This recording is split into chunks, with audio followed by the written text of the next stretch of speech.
Chapter 882. The second person to walk over was the new army headquarters.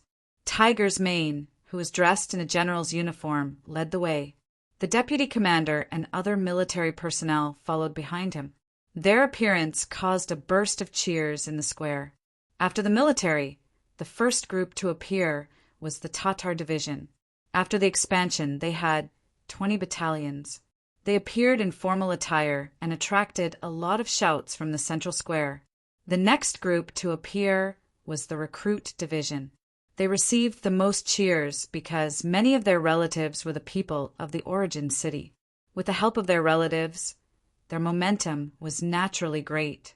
After the recruit division was the independent division. The division commander Xian Honghai and the deputy division commander Nari Song walked in front of the group. As the division commander, Xian Honghai had no chance to fight with Tua Tuabuhua. Even if he came to attend the wedding ceremony this time, he still had to go back soon. In contrast, Nari Song was much more fortunate. He was lucky enough to stay and be the representative general of the Mongolian tribe in the north of the desert. He would fight the Tatar army together with the mercenaries. Their appearance attracted Yang Qindong and Tuoya, who were on the viewing platform, to wave at them. The fourth division to appear was the logistics group. They had too many people, and it was impossible for all of them to appear. They only sent a part of the representatives, but they also won a lot of cheers, especially when the propaganda group and the medical group walked through the square. It attracted a lot of attention from the Mongolian men. These two groups were mostly made up of female soldiers. Under the contrast of the military uniforms, it was the first time that the berets appeared in front of everyone. It was impossible for such a group to not attract attention. Especially the medical group, they were responsible for battlefield rescue. They were far from the propaganda group. Although the members were very beautiful, they could only be seen from afar. It was very difficult to get close to them. The medical group was different. They were responsible for treating the soldiers and the wounded on the battlefield. It was very easy to get close to them as long as they were sick. Because of this, many soldiers recently went to the medical group for various reasons. However, in reality, no one knew how many people were really sick. After the logistics group, the direct subordinate regiment, reconnaissance battalion, light cavalry regiment, heavy cavalry regiment, and other regimental units appeared. However, the most eye-catching unit was still the heavy cavalry unit. Although there were only 2,000 of them, their auras were extraordinary. When they walked on the square, they caused the ground to tremble. Their shining blades caused many Mongolian girls to scream, and the Mongolian men to feel their blood boil. In their eyes, these were the strongest existences. If they could join such a group, they would be proud for the rest of their lives. After these troops walked in, the next to enter was the 20,000 cavalry of the Mongol tribe. In comparison, regardless of whether it was military discipline, or imposing manner, they were all a bit weaker.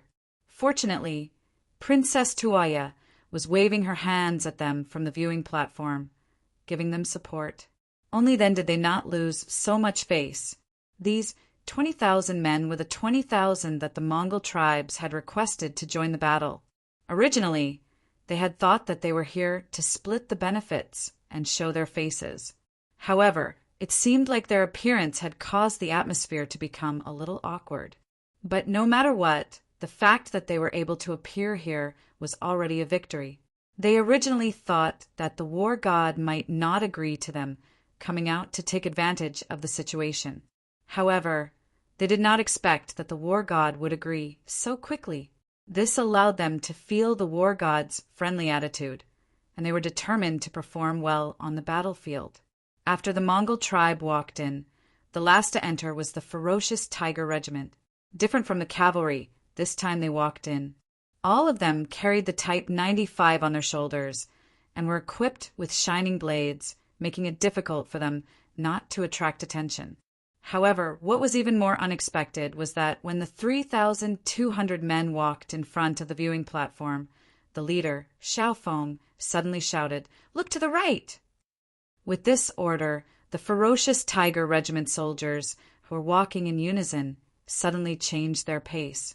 Then they raised their spears and stabbed. Their movements were neat and uniform.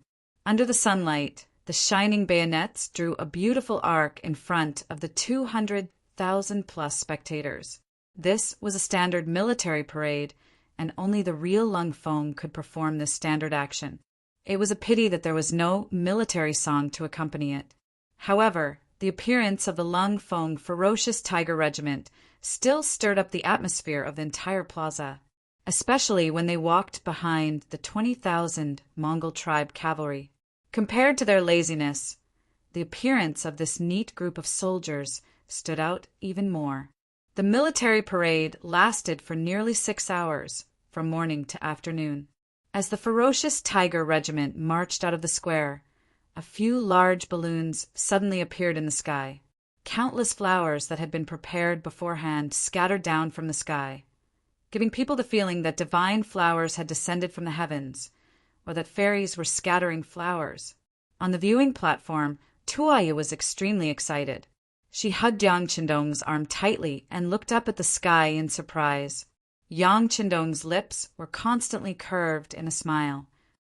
Behind him, second Madame Xiao Yin and fourth Madame Xiang also had looks of envy on their faces. However, they knew that this marriage had great political significance. It was not something they could be envious of. Moreover, as long as their husband treated them well, the two of them would be very satisfied. When the commoners in the plaza saw the heavenly flowers, they were all excited and excited. Many old men knelt on the ground as their knees gave way. Then they shouted, "Long live the heavenly Khan! Long live the heavenly Khan! Long live the Khan! Long live the Khan!" Very quickly, this chant spread to the entire plaza. The 200,000+ commoners and the tens of thousands of soldiers in the parade all knelt on the ground and shouted loudly, expressing their excitement at this moment. Shi Wanshan and Ning Wenfeng watched this scene from the side of the viewing platform, their eyes flashing with deep worry. However, when they saw everyone kneeling on the ground, even the leaders of the Mongol tribes had no choice but to kneel on the ground and chant the slogan. The two of them standing there were extremely eye-catching. "Squat down." At the critical moment, Shi Wanshan reacted quickly. He was Bai Ming's minister, so naturally he could not easily kneel to others. However, at this time, squatting was still possible. In this way, although they were somewhat unwilling, the two of them still squatted in the crowd. Although their knees did not touch the ground, on the surface, there was no difference between them and the crowd. And this scene was captured by 2 students from the First City Academy who were good at photography. They had received the digital camera the day before yesterday. The 2 of them were amazed by this good thing that could completely freeze the image taken with a press of a button. No one knew where this thing came from, but it seemed that there were too many secrets that happened to the 6th young master. There were so many secrets that if he took out a plane that could fly now, everyone would not be too surprised other than exclaiming in admiration. In the crowd's loud cheers for the Khan, Yang Qindong and Tuoyu walked down the viewing platform and went straight to the Yang mansion. The next thing to do was to hold a banquet. In the courtyard of the Yang mansion, there were already 10 tables of wine. Of course, this was for the high-level personnel. As for the others, they would be accompanied by other officials in the city lord's mansion, the First City Guest House, and other places. A lively day would always come to an end. That night, all the guests walked out of the Yang mansion in satisfaction when they were drunk. Yang Qindong, who was still full of energy, also strode into his bridal chamber. There, Princess Tuoyu was waiting for him, waiting for the happiest moment of his life to come. On the second day of the wedding ceremony, the guests began to leave one after another, and the parade troops also went to the front line one after another. They originally had their own missions, and if one looked carefully, they would notice that some of the troops that left the city were mainly heading toward the Saihan mountain area, which was southeast of the first city. Just yesterday, before the ceremony was about to begin, the Security Bureau and the reconnaissance team, which was under Su Yunqing's command, sent news that the 20,000 cavalrymen under the Tatar army's right vanguard, Lakshin, had arrived at the foot of Saihan Mountain. They revealed that they wanted to capture this mountain and use it as their rear base to confront the mercenaries. According to the previous plan, the Logistics Division had originally sent out 6 battalions of more than 2,000 people to guard Saihan Mountain. However, because they had entered the city to participate in the parade, only 1 battalion was left to guard the mountain. Coincidentally, at this moment, the Tatar army appeared at the foot of the mountain. The troops that were leaving the city were rushing to support them. On the magnetite slope halfway up Saihan Mountain, General Lakshin was looking up at the peak of the mountain with a complacent expression. After receiving the order from Great Khan Tuachobuhua to attack the first city, Lakshin rushed all the way here. He wanted to arrive before the great Ming dynasty's Zhongdan Duke's wedding and sabotage it. However, he was still late by a day. The enemies that obstructed them along the way were really troublesome, making it impossible for them to arrive at the first city on time. But it didn't matter. The Tatar spies left behind in this area brought him good news. There weren't many enemies in Mount Saihan that the mercenaries had taken down. There were only a few hundred of them, even if they were to take all of them into account. 20,000 versus a few hundred. This was an unequal battle. To Lakshin, it was like an appetizer before a big meal. He did not care about it at all. The facts also proved that the magnetite slope halfway up the mountain was taken down without much attack. Next, they only had to wait until they reached the peak of Saihan Mountain. Then, this place would be completely under their control. Report: a large number of mercenary reinforcements have been discovered at the foot of the mountain. When the news reached Lakshin's ears, he couldn't help but laugh out loud. Good, they're pretty fast. Since this is the case, let's work together from the inside and the outside. Inform everyone not to rush to attack the mountain. Let the troops come up and immediately send someone to inform General Hubo to quickly move down the mountain. We need to work together from the inside and the outside to take down this wave of enemies. Chapter 883. The scout nodded and immediately went to pass down the order. Another deputy general, Mu Chi, came up with a puzzled expression. General, why should we stop attacking the mountain? The enemy is here, so we should attack with all our might. There are people on the mountain, and we are now halfway up the mountain. This is very disadvantageous for us. Ha ha ha, what do you know? Lakshin had a smug look on his face when he said this. Mu Chi flattered and laughed. He took half a step forward and said, General, please enlighten us so that we can learn from you. Looking at Mu Chi's curious face, Lakshin's vanity was greatly satisfied. He laughed and said, All right, seeing that you are so eager to learn, I will teach you a lesson today. Let me ask you, why did the mercenaries rush to our Saihan Mountain so early in the morning? Well, it's probably because they know that there are mercenaries surrounded here, so they want to take this place back. Mu Chi answered with a straight to the point. That's right. Then, if we had already taken over the entire mountain, do you think they would still want to take it back? Lakshin chuckled and patted Mu Chi's shoulder. Let me tell you, war is a skill. Sometimes bravery alone is not enough. There are still many things to learn. Lakshin had already left, but Mu Chi was still deep in thought. Suddenly, he had a flash of inspiration and shouted, Ah, I know. The general intentionally left the mountain unattacked in order to lure the enemy's reinforcements. Only if there are mercenaries here would they have no choice but to come despite knowing the danger. That's right, the enemy on the mountain is the bait we use to catch the big fish. If we eat them now, the mercenaries won't fall for it. Ha ha ha. Now, we just have to wait for them to reach the foot of the mountain and wait for General Hubo to surround them. Then we can eat the bait at any time and attack from both inside and outside to deal a heavy blow to the mercenaries. Lakshin, who was already a few meters away, laughed heartily and walked further and further away. He wanted to see how many reinforcements the mercenaries had. If there were too few, it wouldn't be enough for him to eat. At this moment, Hubo-Er's 20,000 soldiers were rushing over from the west of Saihan Mountain. Hubo-Er, who was riding on a horse, asked General Murin as she galloped, "Did Lakshan really take down Mount Saihan?" "Yes, the scouts they sent, as well as the gerfalcons in the sky, told us the same thing." Murin answered with certainty.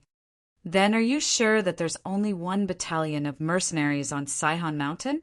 Hubo-Er asked worriedly. "I saw it clearly. Usually, there are only 4 battalions on the mountain. Our brothers went to investigate before. This time, for the wedding of Duke Zhongdan, they sent 3 battalions to participate in the military parade. Now there is only 1 battalion left in the mountain." Mu Ren nodded again and said, Mount Saihan is such an important place. How could it change hands so easily? General Murin, do you think this is another one of Duke Zhongdan's schemes?"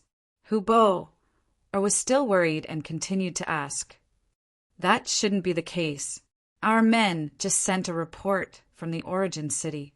They said that Duke Zhongdan's main generals appeared during the military parade. If they were really prepared, then there should be at least 1 general guarding an important place like Mount Saihan." Mu Ren replied while sighing in his heart. It seemed that his general was scared after the previous defeat. Otherwise, why would he be so careful? "Is that so? That's good, that's good."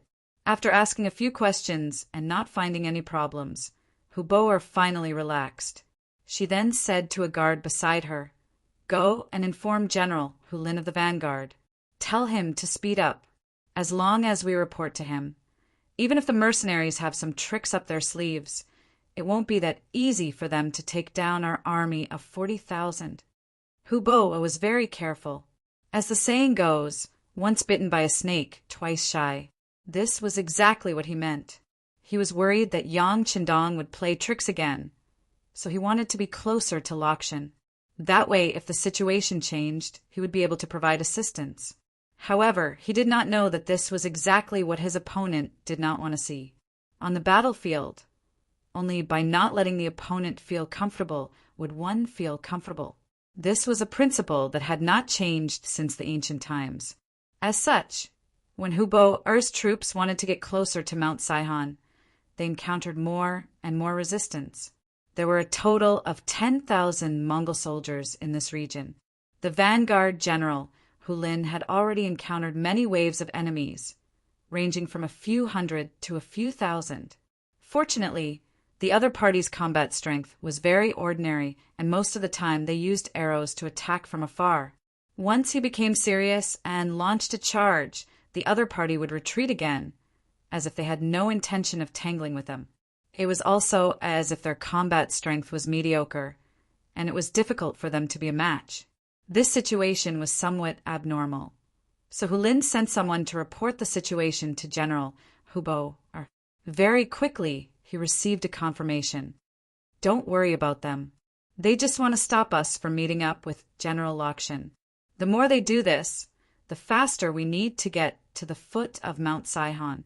With this order, Hulin calmed down and ordered the vanguard to charge forward. When they met with obstructions, they would only send out a small group of cavalry to retaliate. As expected, even a small group of cavalry was able to repel the enemies. Hence, they continued to charge forward. When the sky was about to turn dark, they were already 20 li west of the foot of Mount Saihan. From here to the foot of the mountain, it would only take an hour. The cavalry had been running for an entire day and were truly tired. After asking for instructions, Hulin ordered the troops to rest. In less than an hour, General Hubo-Er and General Murin arrived, and both sides met up. "Good, everyone is tired. Have a good rest. Tomorrow morning, we will coordinate with General Lakshan to attack the mercenaries. And we will have to trouble General Murin to keep watch tonight." Hubo-Er called all the generals over, and after a series of praises, he gave the order. Hubo-Er's troops on the left had already reached the foot of the mountain. Halfway up the mountain, They could even see the white torches in their camp. This made Lakshan, who was guarding the mountain, calm down. Now that the situation had been formed, they only had to wait until the next morning to completely wipe out the 400 mercenaries guarding the mountain. Then they would be able to launch an attack from the inside and deal a heavy blow to the mercenaries at the foot of the mountain. Haha, what undefeatable mercenaries. What dogs hit war gods? I think they are just SOSO. Lakshan laughed heartily, and under the praises of Muchi and the other generals, he returned to his tent to rest. Right now, he was just waiting for the moment he woke up to launch his counterattack. He wanted the world to see that the Ming dynasty's loyal and courageous people were not the only ones who knew how to fight. At the foot of the mountain, in the mercenary tent, Na Raizong was harshly scolding the small leaders of the Mongol tribes. What the hell are you guys doing? You said that you wanted to stop Hubo-Er's troops, to prevent them from reaching the foot of the mountain so quickly. Now they are just 20 li away from us, and we are about to be pincered from both sides. How do we explain this? Facing Na Raizong's scouts, the small leaders lowered their heads and did not speak. This was something that could not be helped. Originally, they had thought that they could just follow behind the mercenaries and take advantage of the situation. On the other hand, it was not suitable for them to deal with the 20,000 Tatar cavalry. In truth, they could not do it anyway. A bunch of useless things. Because of your mistakes, we can only wait for tomorrow's bitter battle. When the time comes, no one is to call for retreat. This was all because of our poor progress. Na Raizong continued to roar in anger. All right, everyone has done their best. Hubo brought 20,000 cavalrymen. How could they be so easy to deal with? Everyone go and rest. There will be a bitter battle tomorrow. How can we not rest well? The deputy commander of the new army said like a good old man. Then he sent those leaders out of the main tent with a smile on his face. After they left, Tiger's man stood up and said to Na Raizong, "How is it?" It's not that I didn't give them a chance, but that they did not know how to grasp it. What happens next? It's all up to me. This was what they had agreed upon. During the day, Na Raizong had volunteered to give the Mongol army a chance to perform. If they did not perform well, he would listen to Tiger's man's arrangements. Now that the truth was right in front of him, he had nothing to say. He nodded. I'm willing to accept my loss. From now on, we'll just listen to Commander Tiger's arrangements. Outside the main tent, a group of Mongol leaders walked out. Some of them had looks of dissatisfaction on their faces. Their forces were too spread out. Sometimes a small tribe would only have a few hundred cavalrymen, while the bigger tribes would only have a few thousand. Asking such a small faction to fight the 20,000 Tatar cavalry was simply sending them to their deaths. However, there was one person who did not say anything from start to finish. He was one of the leaders of the Mongol army, Demutu. He seemed to have a lot on his mind. When he returned to his tent, he quickly wrote a note, recording everything that had happened in the main tent. He then took out his gerfalcon and walked out of the tent. Using the excuse that it was convenient, he went to a secluded place and released the gerfalcon into the air. Chapter 884. Demutu had another identity. He was a pawn that Tawachuo Buhua had planted in the Gobi Mongol tribe. The reason he could become the leader of the tribe was because of Demutu's help. Now was the time to use this pawn. Very soon, the news reached Hubo-Er's subordinates, who were 20 kilometers away. When he saw the note, he completely relaxed. It seemed like his worries were unnecessary. It was all because the mercenaries trusted the Gobi Mongol tribe too much. This was their chance. After God knows how many days, Hubo-Er could finally have a good night's sleep. They only had to wait until dawn to launch their attack. At that time, with Lakshan's attack from above and Demuta's help, they would be able to deal heavy damage to the mercenaries. On the black stone slope, halfway up the mountain, Lakshan's army was also resting. They were also conserving their energy and waiting for the dawn to come so that they could counterattack with all their might. Before Tuachuo Buhua's main force arrived, they would first inflict heavy damage on the mercenaries and make a great contribution. The mercenaries' camp at the foot of the mountain also fell into silence.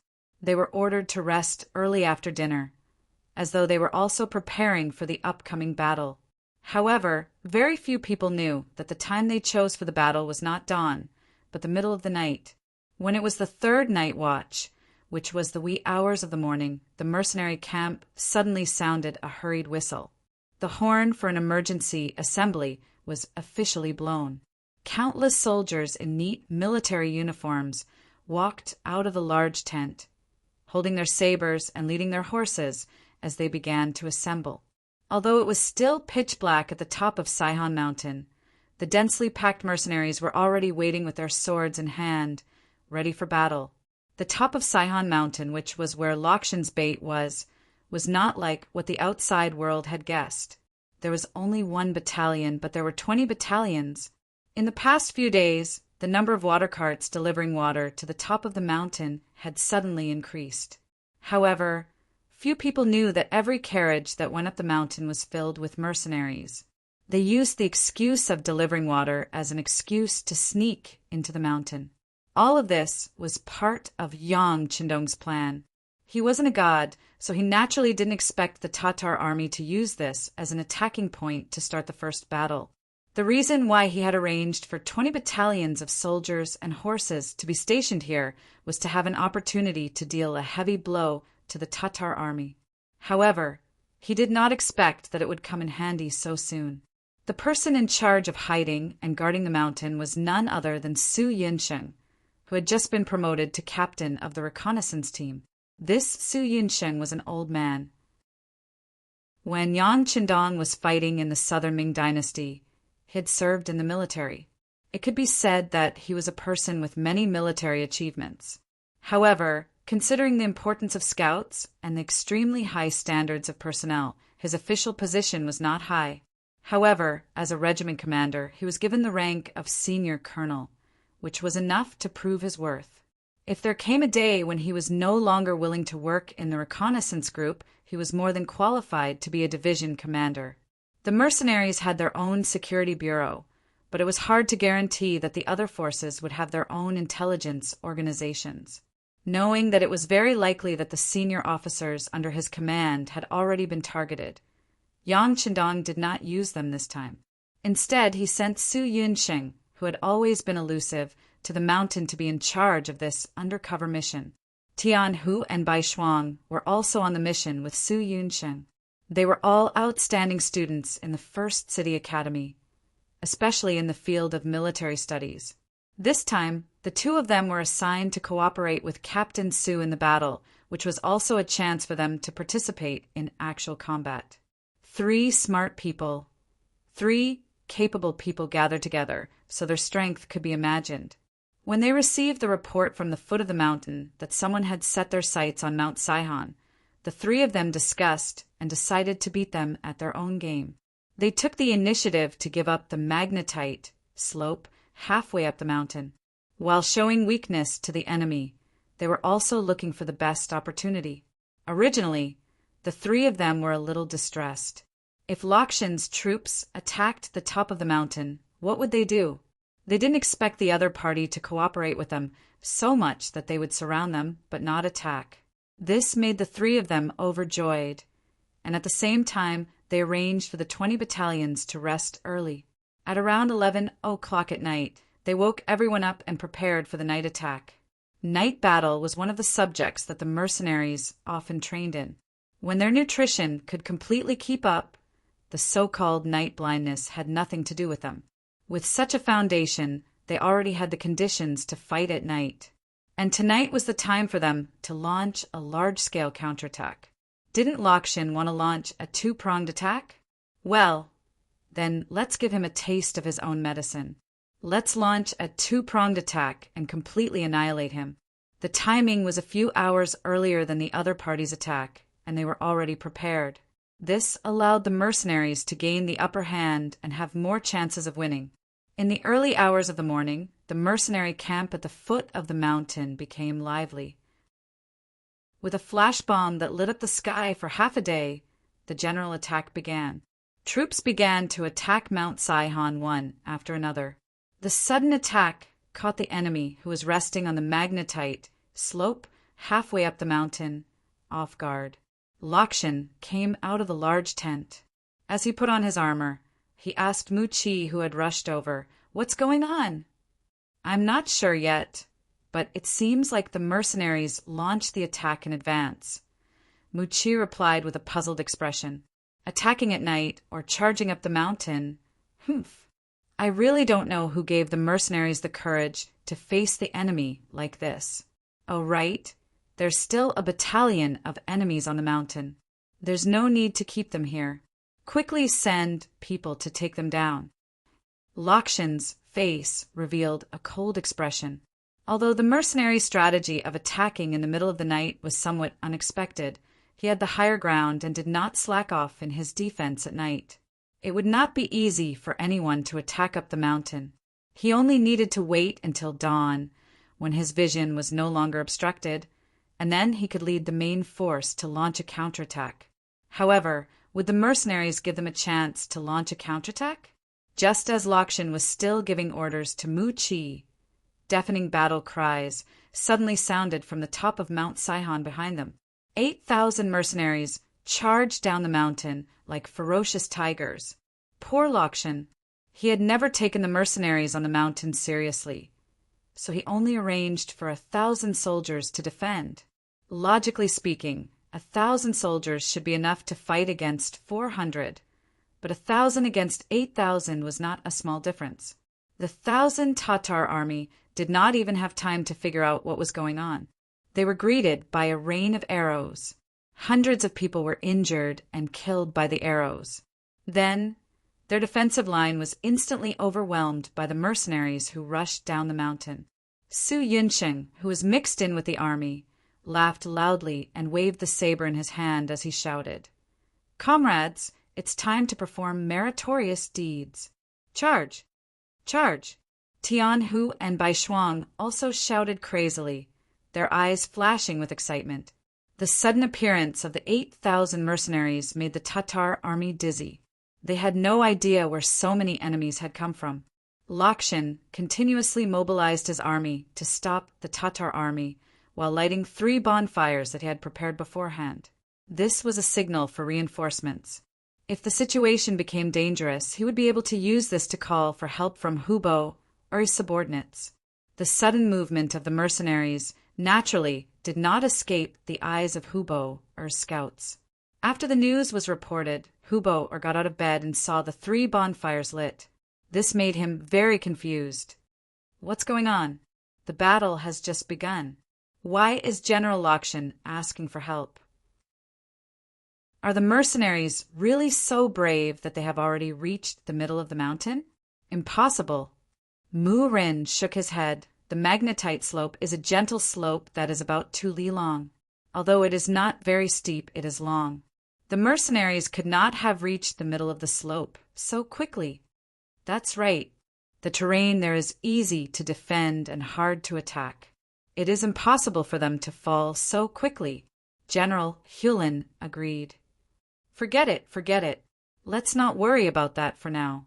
Since Lakshan has requested for help, he must have met with some unsolvable problem. How about this? We will immediately support him. General Hulin, quickly gather 5,000 cavalrymen and launch a fierce attack on the mercenary camp. General Murin, follow up with 5,000 cavalrymen. No matter what, you must attract the attention of the mercenaries and reduce the pressure on General Lakshan. The sudden attack of the mercenaries caused the entire battlefield to move. Countless mercenaries moved out in an orderly manner, as though they had already decided on their target. On the other hand, the leaders of the Mongol tribes gathered in Narasong's tent with sleepy eyes. Even now, they did not know what was going on. All right, since everyone is here, I will now assign the tasks. But before that, there's something we need to do first. Where's General Demutu? Na, Raizong suddenly shouted as he looked at everyone with an excited expression. Yes. Instinctively, Demutu responded. As soon as he agreed, 2 burly Mongolian men immediately rushed towards him. Seeing that the situation was not good, he wanted to pull out his sword to resist. However, how could he be a match for them when they were unprepared? He was immediately pressed down. After being pressed down firmly, Demutu struggled to no avail. He immediately shouted, "Narasong, what are you trying to do? Are you trying to use this opportunity to eliminate the dissidents? And all of you, are you just going to watch? Let me tell you, if he takes care of me today, he will take care of all of you tomorrow." "Shut up, you traitor." Seeing that there was indeed a commotion in the crowd, Narasong immediately shouted. Originally, some of the leaders wanted to ask Narasong what he was trying to do. If he really wanted to eliminate them, then they would have to fight back. However, once they heard the word traitor, they immediately shut their mouths. Chapter 885. Demutu, you are the traitor that Tuachuo Buhua planted in our tribe. Here are the letters you left behind when you contacted them. What else do you have to say? Na Raizong threw the letters onto the table. You searched my tent. Na Raizong, what right do you have to do that? Leaders and generals, he can search my tent for no reason today. Tomorrow he might do the same to you. Everyone, you have to fight back. Demutu saw that the situation was not good, so he tried to persuade everyone. That's enough. Keep your mouth shut. Demutu, everyone else went back to their own tents after the meeting. You were the only one who let out a gerfalcon. What is the meaning of this? Who are you sending a message to? Do you think you did it without anyone knowing? Let me tell you, your every move has been discovered. What else do you have to say for searching your tent? Na Raizong would not allow Demutu to argue. He pointed out all kinds of mistakes. For a moment, the leaders and generals in the tent did not dare to make a move. Demutu only left those letters as evidence when he returned to Tuachuo Buhua's side in the future. He did not expect that the letters would become evidence of his crimes. At this moment, he knew that he could not change the situation. He could only shout, "That's right. I am Tuachuo Buhua's man. He is the ruler of the grassland. Yang Chendong is just a Han. How can he lead us? Sooner or later, they will devour all of us. What we are doing now is helping the evildoer. Men, shut his mouth. Take him away and behead him in public. Also, behead his family in the tribe. This is the fate of a traitor." Na Raizong's eyes were cold. He was really angry at this moment. Before the war, the Mongol tribe of the Gobi Desert did not want to kill the enemy. Instead, they wanted to collude with the enemy. This made him feel humiliated. None of the leaders or generals pleaded for Demutu's fate. Since he was a traitor to the entire Gobi Desert Mongol tribe. Not only could the mercenaries not tolerate such a person, even they would not allow him to exist. No one wanted to feel like they were being watched by a traitor. At the foot of the mountain, Hulin led 5,000 cavalrymen and charged down Mount Saihon. The mercenaries had already expected Yang Chendong's appearance. It was said that besieging a stronghold to attack reinforcements was our army's specialty during wartime. Yang Chendong was very proficient in commanding such a battle. In this plan, the Tatar division had long been waiting along the path that they had to pass through. They were only waiting for the 5,000 cavalry led by Hulin to appear in the encirclement. Then, heaven-shaking battle cries sounded from both sides. A total of 20 battalions and a division of 8,100 cavalry charged out from both sides. The sound of arrows piercing through the air shot towards the unprepared but anxious Tatar cavalry. It was not the first time for he to fight a war between Tatars and Tatars. In the past, he was Agador's subordinate and did not get along well with Tuachuo. Now that he had such an opportunity, how could he be lenient? The 8,000 cavalrymen launched a surprise attack with their bows and arrows, killing at least 500 cavalrymen and injuring countless enemies. Hulin, who was charging, was stunned by this sudden ambush. Hu Lin was not a brainless person. After receiving the order, he was already prepared to be ambushed. However, he had only left the camp for 5 miles. How could he have encountered the enemy? Didn't this mean that the enemy's troops were all at his doorstep? Were the scouts of the Tatar army all incompetent? This was a little unfair to those scouts. Su He and the others had only just moved here. Before the scouts of the other side could report back, everything had already begun. Unprepared, Hu Lin's army retreated again and again until they met Mu Rin and the 5,000 cavalrymen behind them. Only then did they stabilize their footing. At that moment, the two armies converged and charged towards the Tatar division. Retreat! Su He did not want to fight head-on with the other side. Seeing that he had already gained a lot of advantages and had killed more than 2,000 enemies with his bows and arrows, he let the horn officer blow the horn. A division of cavalrymen quickly retreated. Chase! Hu Lin, who had been beaten until he was dizzy, was furious. Without doing anything, he had lost 40% of his troops. A flame of anger burned in his heart. He could not wait to charge forward and kill the mercenaries. General Hu, the situation is not right. It is better not to be rash. Seeing that the mercenaries had retreated the moment he appeared, Mu Rin had a bad feeling. Logically speaking, the other side should have been prepared and should not have retreated. It was as if they were tempting him to continue. What is wrong? It is obvious that the other side is cowardly and does not dare to face our cavalrymen head-on. They only know how to shoot arrows. If General Mu is afraid, then wait here for General Hu's arrival. I will bring my men and chase after them. The furious Hu Lin had lost his mind at this time. All he thought about was taking revenge for his brothers. How could he listen to anyone else's words? Hu Lin did not listen to his advice and continued to chase. Mu Rin could only shake his head and smile bitterly.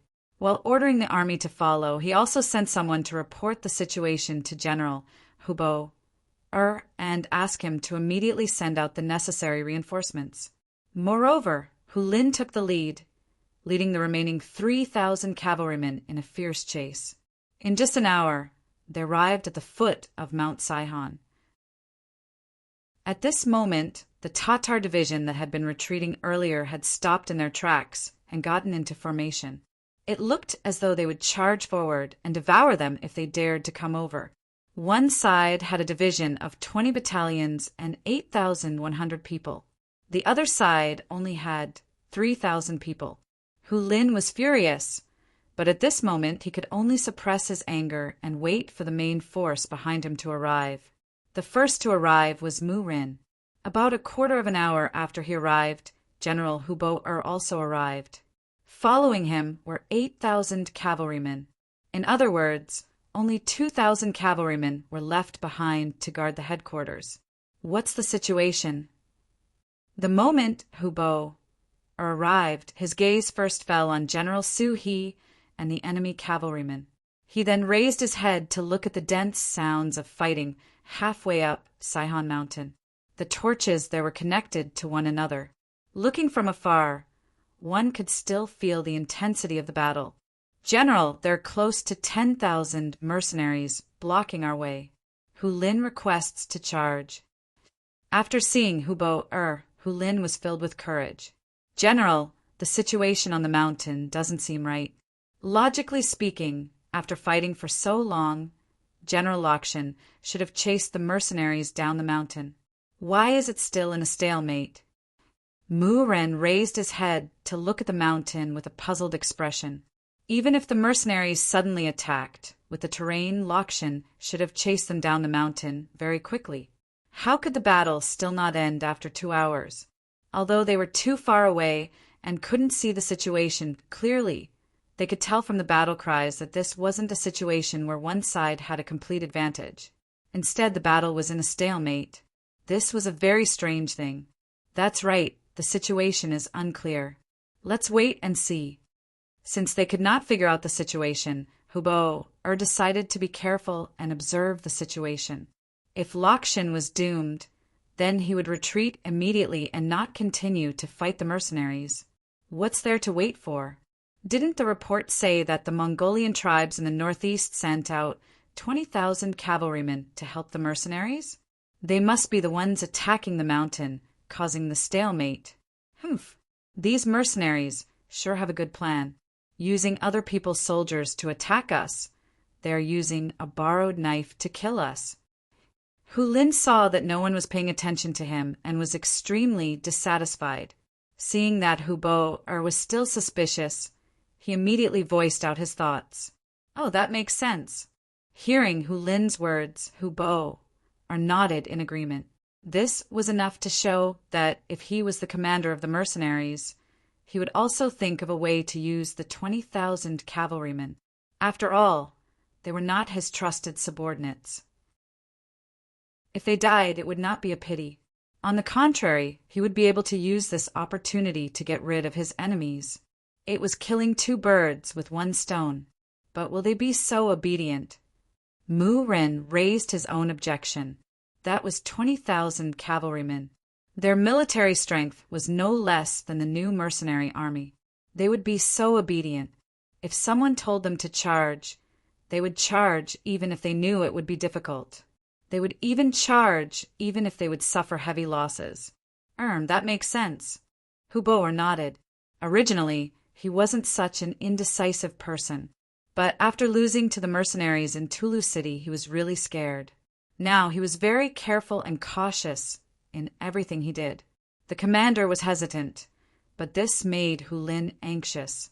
Without receiving any orders, he could only suppress his urge to charge out and watch helplessly. Hu Bo's subordinate, Mu Ren, looked at the mountainside. He believed that even if the 20,000 Mongol soldiers charged out, they would not be able to last for long. After all, they were limited by the terrain and their numbers were similar. With the terrain, Lakshin's victory was only a matter of time. Time passed minute by minute. Another hour had passed. Finally, the battle cries from halfway up the mountain became softer. Many of the torches on the mountain that seemed to cover the sky had also been extinguished. Seeing this, Mu Ren finally heaved a sigh of relief. He looked at Hu Bo and said, "General, I believe that General Lakshin has already stabilized the situation. The enemy's morale must have dropped. This is the time for us to pincer attack." "That's right. Come, pass down my orders. Prepare to charge." Hu Bo was also relieved. He laughed and was about to give the order to charge. At this moment, a soldier beside him suddenly shouted, "Fire! Fire! It's right behind us. It seems to be the direction of our camp." Chapter 886. This shout attracted the attention of the three generals. At this moment, the fire seemed to have lit up half the sky. The experienced soldiers estimated that it was about 20 miles away. Wasn't that their camp? What's going on? Hu Bo asked in confusion. Shouldn't the mercenaries focus on attacking the mountain and stopping them? How could they still have the energy to attack their own camp? No one answered Hu Bo's question. After a few moments of silence, countless shouts came from all directions. Following that, the scouts around the army quickly reported back. "General, there are enemies in the east. General, there are enemies in the west. There are countless of them. General, there are people behind us. Because it's too dark, we can't see how many people there are. We can only see the torches and shadows." Hu Bo's expression changed again and again. He couldn't understand why so many enemies had suddenly appeared. Where did they come from? How could the mercenaries have so many soldiers? Could it be that all the mercenaries in the beginning city had been mobilized? Hu Bo obviously did not understand. These were the 20,000 cavalrymen from the Gobi Mongol tribe, as well as the new heavy cavalry, light cavalry, and the scouts. Just as Mu Ren had suspected, charging up the mountain was not something that anyone was willing to do. Even if the mercenaries gave the order, the Gobi Mongol army would not follow it. This was obviously a suicidal move. It was not something that could be obeyed with just a single order. In fact, the army attacking the mountain was only one division of the new army. Of course, there were also the 8,000 mercenaries who had charged down from the top of Saihan Mountain. Su Yunsheng suddenly brought 8,000 soldiers down from the sky and caught Lakshan off guard. Although he did not understand why there were 20 enemy battalions on the mountain, the battle had already begun and he had no way out. First, he sent Mu Qi to lead 5,000 soldiers to stop the mercenaries' charge. With the advantage and preparation, how could 5,000 soldiers stop them?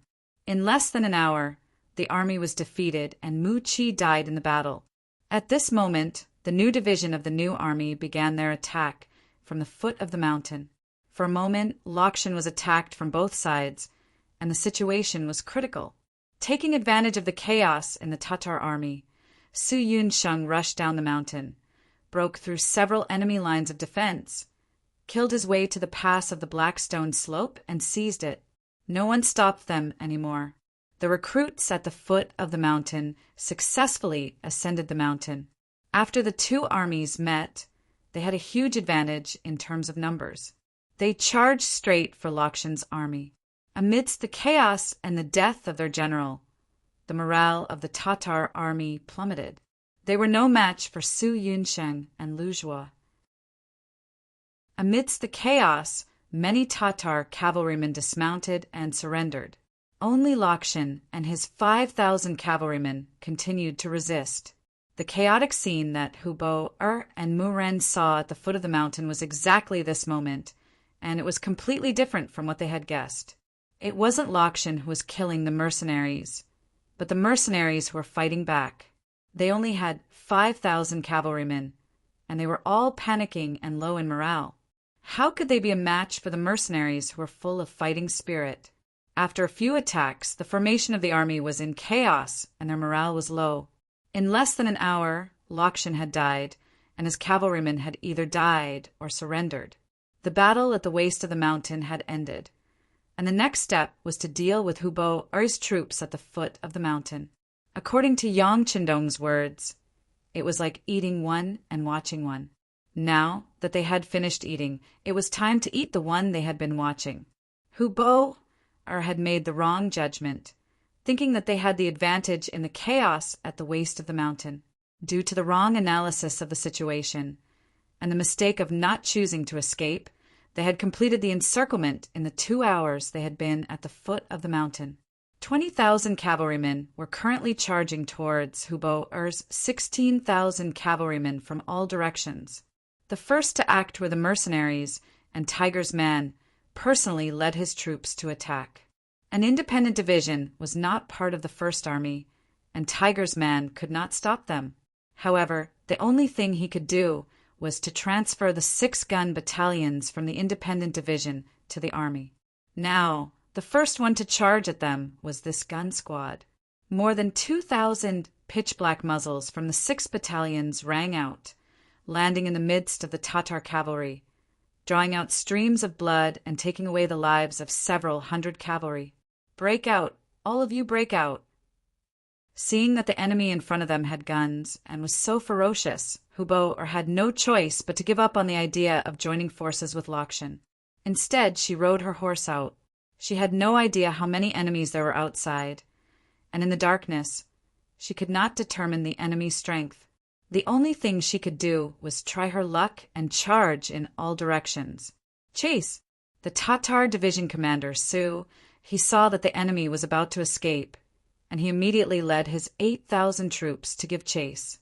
At that moment, the bugle call for all troops to charge sounded out, and at the foot of Saihan Mountain, battle cries rang out everywhere. This was not a fair battle, be it in terms of numbers or morale.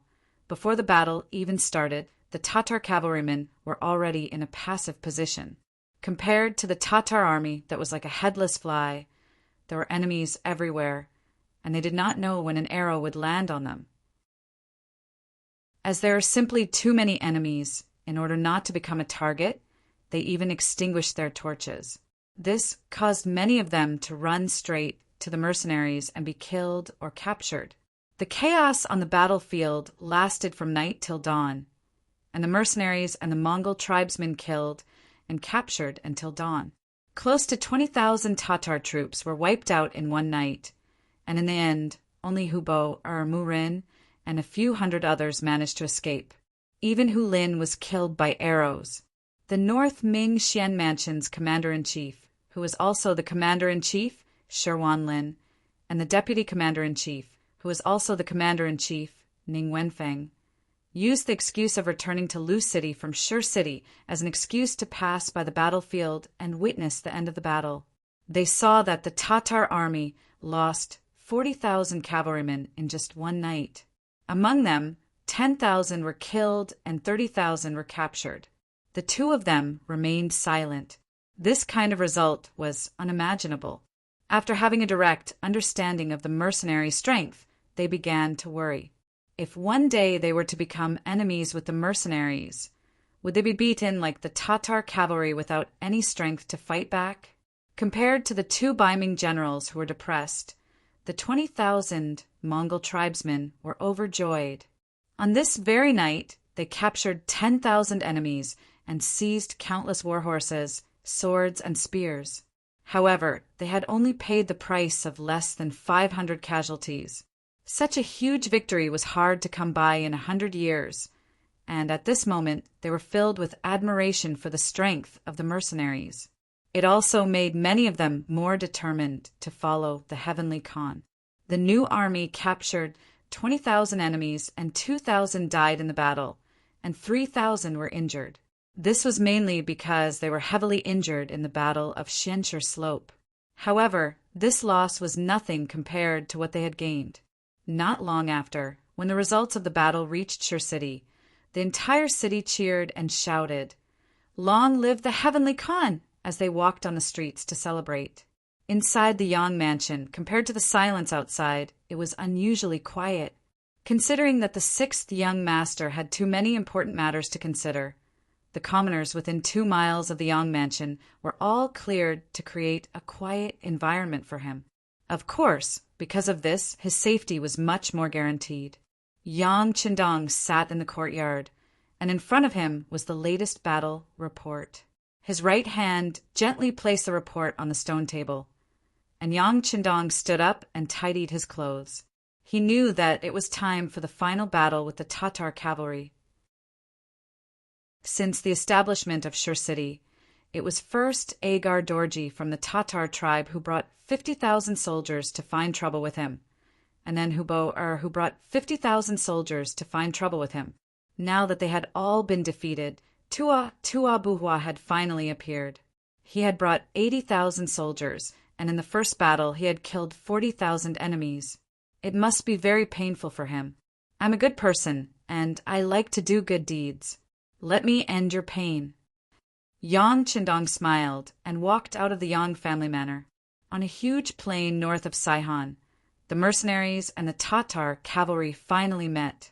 Yang Qindong, the Heavenly Khan, and Tua Buhua officially met here. When a king meets a king must die. In just one night, half of the soldiers had been lost. When the news reached Tua Buhua's ears, his usually calm face revealed a trace of shock.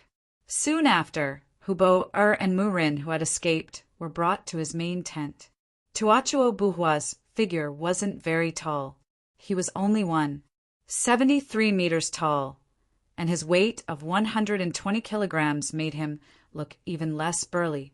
However, it was this person who had unified the Tatar tribe and became their Khan.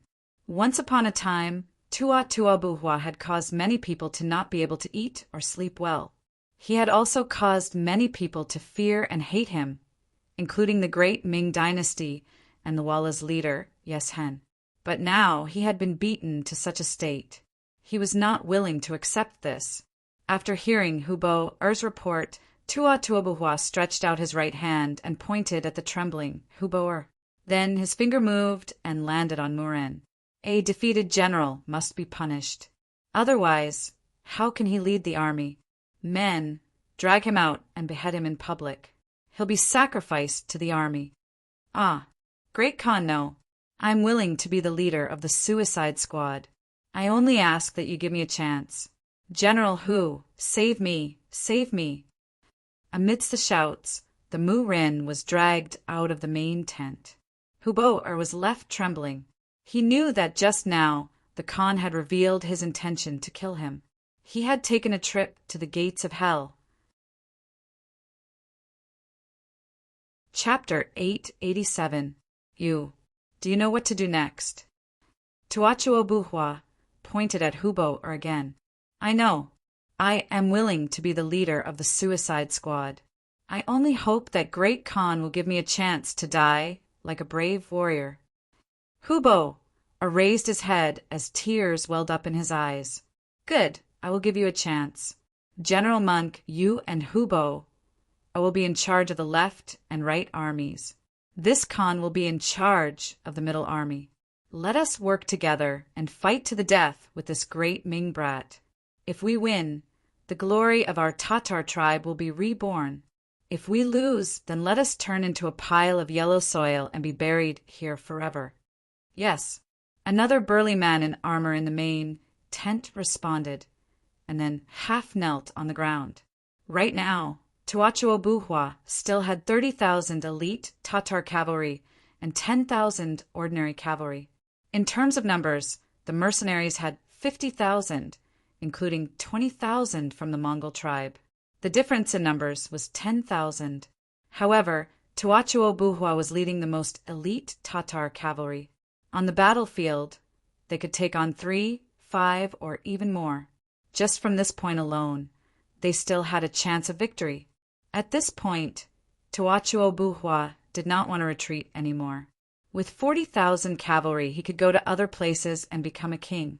However, the humiliation that the mercenaries had brought them had to be washed away. Otherwise, even if he died, he would not be able to rest in peace. Both sides had close to 100,000 cavalry in total. From afar, tents were next to tents, and war horses were next to war horses. Everyone seemed to know that this was a battle to the death. No one held any hope. Just like that, blade against blade, spear against spear, they laid out their chariots and horses. There was no discussion, but they all made the same decision to fight to the death the next day. Within the main tent of the mercenaries, Yang Qindong was holding a meeting with all the generals. This meeting was different from the previous ones. There was not even a sand table in front of them, nor were there any battle plans. At the start of the meeting, as the leader, Yang Qindong had already set the tone. There's no need for any strategy in this battle. Tua won't use any tricks, nor will he divide his forces to create an opportunity for us. Some of them are just war horses charging head-on. Some of them are just to see whose bones are harder and whose saber is sharper. Let me ask you, are you afraid? Not at all. All the officers replied in unison, their voices echoing throughout the main tent. All right. Yang Qindong looked at everyone with an encouraging gaze. Then he pointed at Su He and said, Division Commander Su, I'll let you introduce the 30,000 elite cavalry under Tuachuo Buhua. Yes. Su, he stood up and saluted Yang Qindong and the other officers. As a former member of the Tatar cavalry, he was very familiar with the situation of this cavalry. Comrades, there are only 40,000 cavalry left. 10,000 of them are ordinary cavalry. There is no need to worry about them. I believe that any of our troops can defeat them. Hearing such confident words, the officers present all had smiles on their faces. Even the small leaders of the Mongol tribes in the north of the Gobi Desert laughed along. Although their combat strength was average, they had the advantage in numbers. As the saying goes, a random fist can kill a master. Who are they afraid of? While the officers were laughing, Suhi's face became serious. However, the 30,000 elite cavalry cannot be underestimated. Tuachuo Buhua spent a lot of effort to create them. Although they may not have been through hundreds of battles, they're veterans who have been through dozens of battles. They have rich combat experience and will not retreat without orders. Even if their formation is attacked, they will rely on a small number of people to deal with the enemy until the end of the battle or until all of them die. At this point, he seemed to see the disdain on the faces of the officers present. He continued in a deep voice, "You may not know this, but Agadorji was bewitched by Yes Hen and surrounded Tuabuhua with him. At that time, he only had 5,000 cavalry with him. However, with these 5,000 cavalry, he was able to break out of the encirclement. Do you know how many cavalrymen he faced at that time? There were a total of 100,000 of them, but they still left as if there was no one around. Hiss! The sound of cold air being sucked and could be heard. 5,000 cavalrymen were able to break out of the encirclement of 100,000 people. This was an incredible achievement. Division Commander Su, have you fought with them before? The commander of the new army, Ming, asked. He firmly believed that seeing was believing. If this was just hearsay, it was not enough to believe. Commander Tiger, I am ashamed to say this, but I have fought with them before. At that time, I led 10,000 cavalrymen and was on the outside of the encirclement. However, when the 5,000 cavalrymen rushed out, I sent some soldiers to stop them. After a chaotic battle, they managed to escape. After the battle, we lost 1,300 cavalrymen, while they only left behind a few dozen corpses. At this point, he couldn't help but lower his head. This achievement was one of the biggest defeats in his life. It was obvious that he really didn't want to talk about it. However, at this moment, no one looked down on Suhi. Instead, everyone fell into silence. The atmosphere in the tent was very oppressive. The strength of these 30,000 elite cavalry was beyond everyone's imagination. For a moment, everyone was at a loss of what to do. Even some of the leaders of the North Desert unknowingly showed fear on their faces. They were probably thinking of retreating at this moment. The morale of the generals quickly fell at this moment. Suhi's voice continued to sound. These cavalrymen are completely different from ordinary cavalrymen. They hold a sword in one hand and a shield in the other. They rely on their superb horse skills to maintain their balance on the battlefield. The sword is a Mongolian scimitar. In close combat, it is more in line with the principles of mechanics. It doesn't need the soldier's own strength. Just the charge of the horse is enough to easily cut off the enemy's head. This saves a lot of energy in the process. The shield can be used to block the enemy's sword. This way, they can better protect themselves. It is this combination of a sword and a shield that allows them to have the strongest spear and the strongest shield at the same time. Often, when you are fighting for your life, when you slash with your sword, the shield will block it. If you don't react fast enough, the enemy's scimitar will chop your neck. At that time, because I didn't understand this point, the cavalrymen under my command suffered a great loss.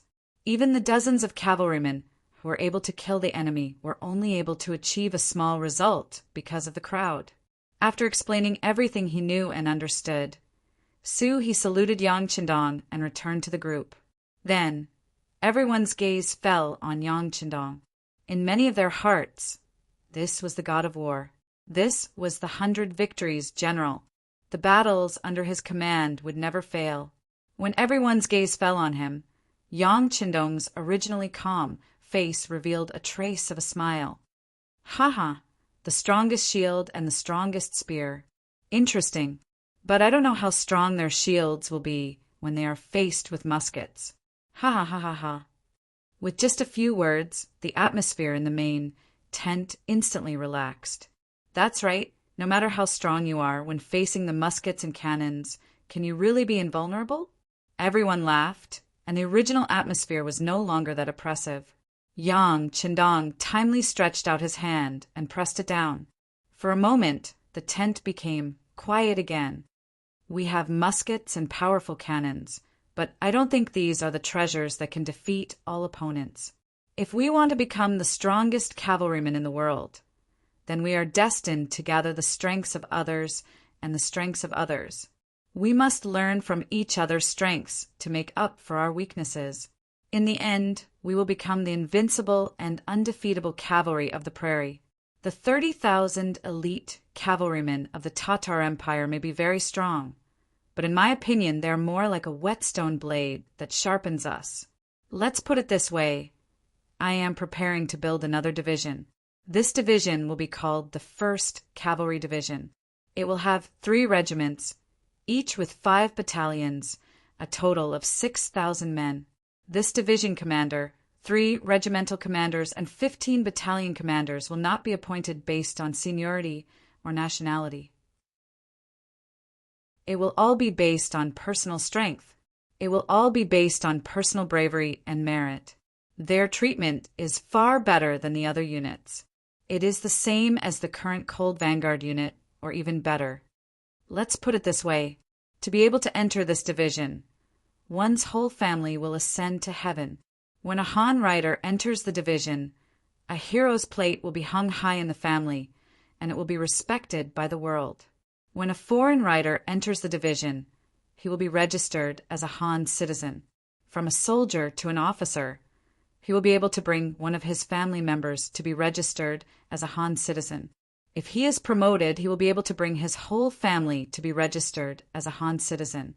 Before Yang Qindong could finish his words, the entire main tent was already bustling with noise and excitement. Anyone who had been to the first city would know the importance of being registered as a Han citizen. In the past, this people who were regarded as herbivores and were called weak and bullied had a high status that people could only envy and look up to. As long as one was a Han citizen, whether it was dividing land, paying taxes, or buying things, they had a lot of privileges. Even the rule in the first city that outsiders had to live in for 5 years to be qualified to own a local house was reduced to 3 years when it fell on the Han citizens. This was only one of the embodiments. There were many other benefits that could not be described in detail. Let's put it this way. As long as you were a Han citizen, you were born to be superior to others. Even if you went to work, your salary would be 1.5 times or even more than 2 times that of other ethnic groups. Not to mention getting a job in the city. Whether a Han citizen wanted to be an official or join the army, the conditions would be much lower. Because of this, the Han people became a high and mighty existence. In order to be on good terms with them, countless young Mongolian girls in the city vowed to only marry Han men so that their next generation could live better. Chapter 888. There were many benefits to being a Han person, and everyone had a deep understanding of it.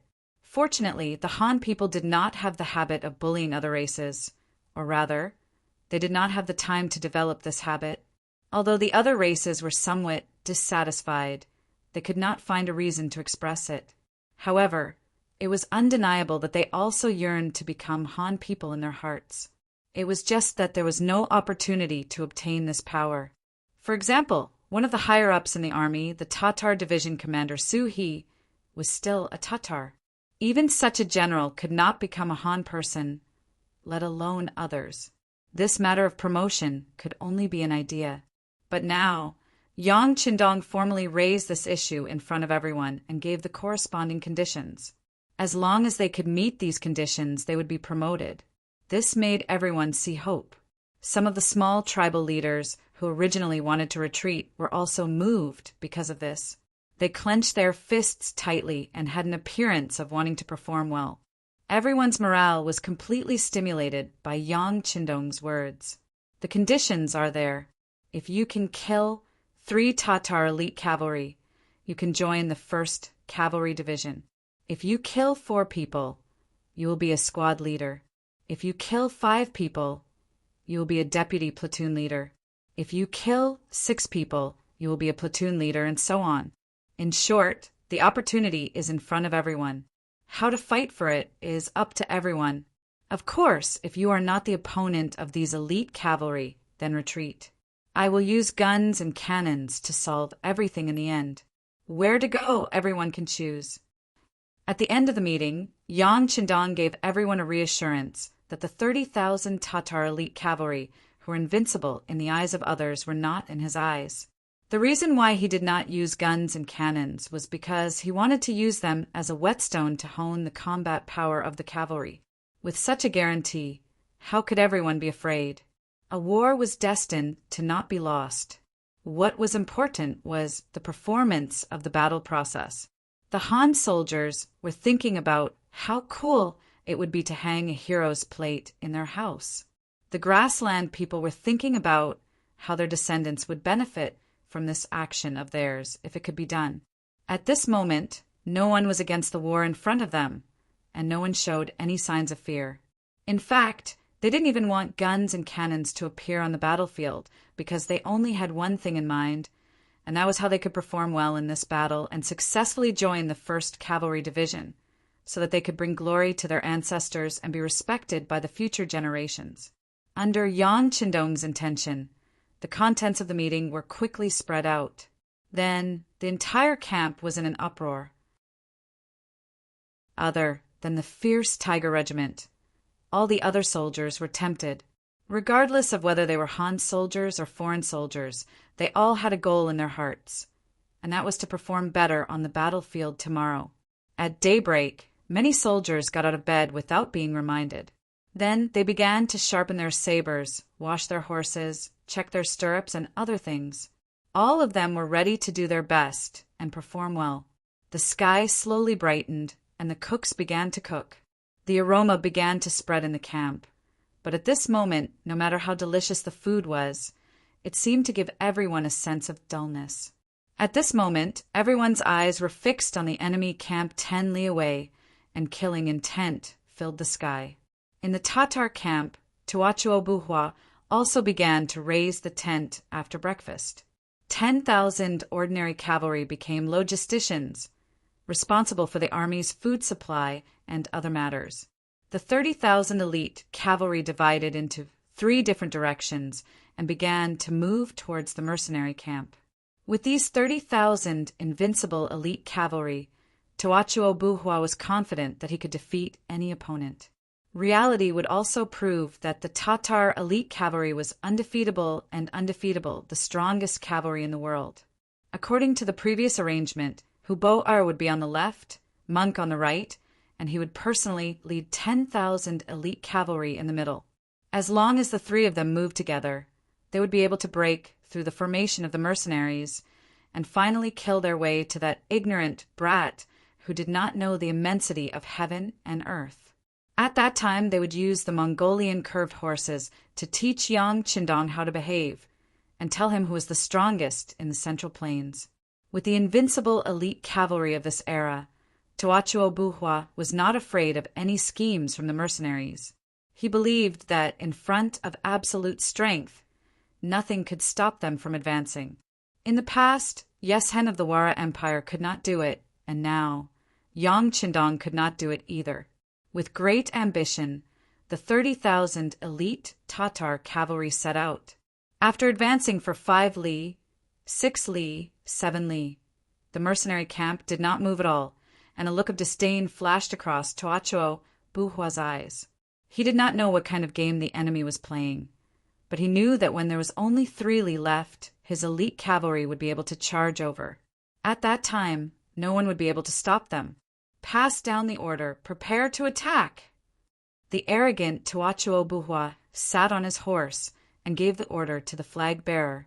Boom, boom, boom. However, without waiting for the command flag to issue the order, 3 ear-splitting sounds of cannons rang out. The cannons landed about 200 meters in front of Tuabua's left, middle, and right troops. The loud rumbling sound caused the elite cavalry to cry out in disarray. Even animals were afraid of fire and loud explosions, and war horses were even more so. Reality had proven that even the most well-trained war horses would lose control in front of the cannons. The 3 cannons completely wiped away the confidence on Tuachuo Buhua's face. For the first time, fear appeared in his heart. How much of his 30,000 elite cavalry would be able to fight against the mercenaries with such advanced weapons? Just as he was thinking, a rider came from the distance. It was the new commander of the army, Tiger's Mane. His epaulets sparkled under the sunlight as he shouted, "Our heavenly Khan feels that Tuachuo Buhua is a hero and is willing to meet you with weapons in the spirit of mutual appreciation." This time, the enemy can only send out 2,000 cavalry to fight, regardless of life or death. This is the condition that our heavenly Khan has proposed. We are both using cavalry. This is already the greatest respect to Tuachuo Buhua Khan. I also hope that you can abide by the rules. Otherwise, the artillery just now is just an appetizer. Soon, this area will be covered by artillery. At that time, I don't think I need to tell you what will happen. You can choose where you want to go or what you want to do. Hiya! Yang Qindong was the only one who could send a military commander as a messenger. After completing the mission, Tiger's Mane rode back to the barracks and came in front of Yang Qindong. Young master, I finished. I heard. Yang Qindong nodded. Young master, can I participate in the next battle? Taking advantage of this opportunity, Hu Mang tried to sound Yi Fuqian out. No, he replied firmly. Then he said that you and the deputy commander can't participate in the battle. Other than that, the others can do as they wish. Tiger's Mane was the person he trusted the most. He could not lose him. Although the name of the 1st Cavalry Division was dazzling and attractive, Tiger's Mane was already the commander of the new army. There was no need for him to take this path. As for Tuachuo Buhua, although his horsemanship was not bad, it was only not bad. In a real battle, anything could happen. It was too much of a waste to send such a wise commander to the front lines. If something happened to him, it would be too late for regrets. This was an absolute order. Even though Hu Mang wanted to perform well and prove that his horsemanship had improved greatly during this period of time, since it was the 6th young master who had ordered him to do so, he naturally wouldn't disobey. He could only agree and leave. In front of the elite Tatar cavalry, Tuachuo Buhua called Hubo and Monk over to discuss military matters. Now that you know the situation, tell me what to do. Originally, Tuachuo Buhua was full of confidence and wanted to crush the mercenaries. However, before the battle even began, their morale had already taken a huge hit. Now, Tuachuo Buhua felt a heavy pressure in his heart that made it hard for him to breathe. The mercenaries' cannons are too powerful. If those 3 cannons landed in our army, the consequences would be unimaginable. Hubo did not express his opinion first. Instead, he spoke in a tactful manner. When he said this, the 3 of them were speechless. After a short while, Monk spoke up. So be it. With our elite cavalry strength, I don't believe that we can't take care of them. As time goes on, we will kill more and more people. At that time, we will still be able to obtain victory. This meant that he had agreed to the other party's request. Although Tuachuo Buhua did not want to, the mercenaries had powerful cannons. Unless he retreated now, he could only follow the other party's plan. All right, then let's do it. We will use our true strength to show them how strong our elite Tatar cavalry is and how undefeatable we are. Tuachuo Buhua wanted to defeat Yang Qindong. The first city behind him was too prosperous and was built on the grasslands. It was like a tree without roots. This was a base that he urgently needed.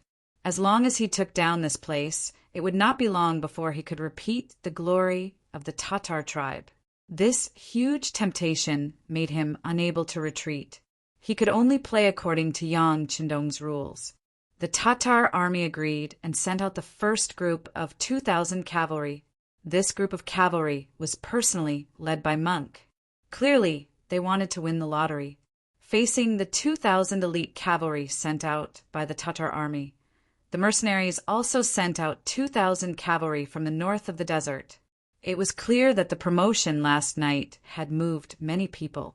There were many small leaders who volunteered to fight. Perhaps they were worried that if they did not take the initiative in the beginning, they would not have the chance to do so in the future. Chapter 889. Tell the cavalry warriors that as long as they kill 3 people, they can retreat. Of course, if you still have the ability, you can choose to kill more people. There will be different military merits waiting for you. We have people on the side watching and recording. Of course, if you feel that you can't win, you can retreat. You won't be charged with desertion.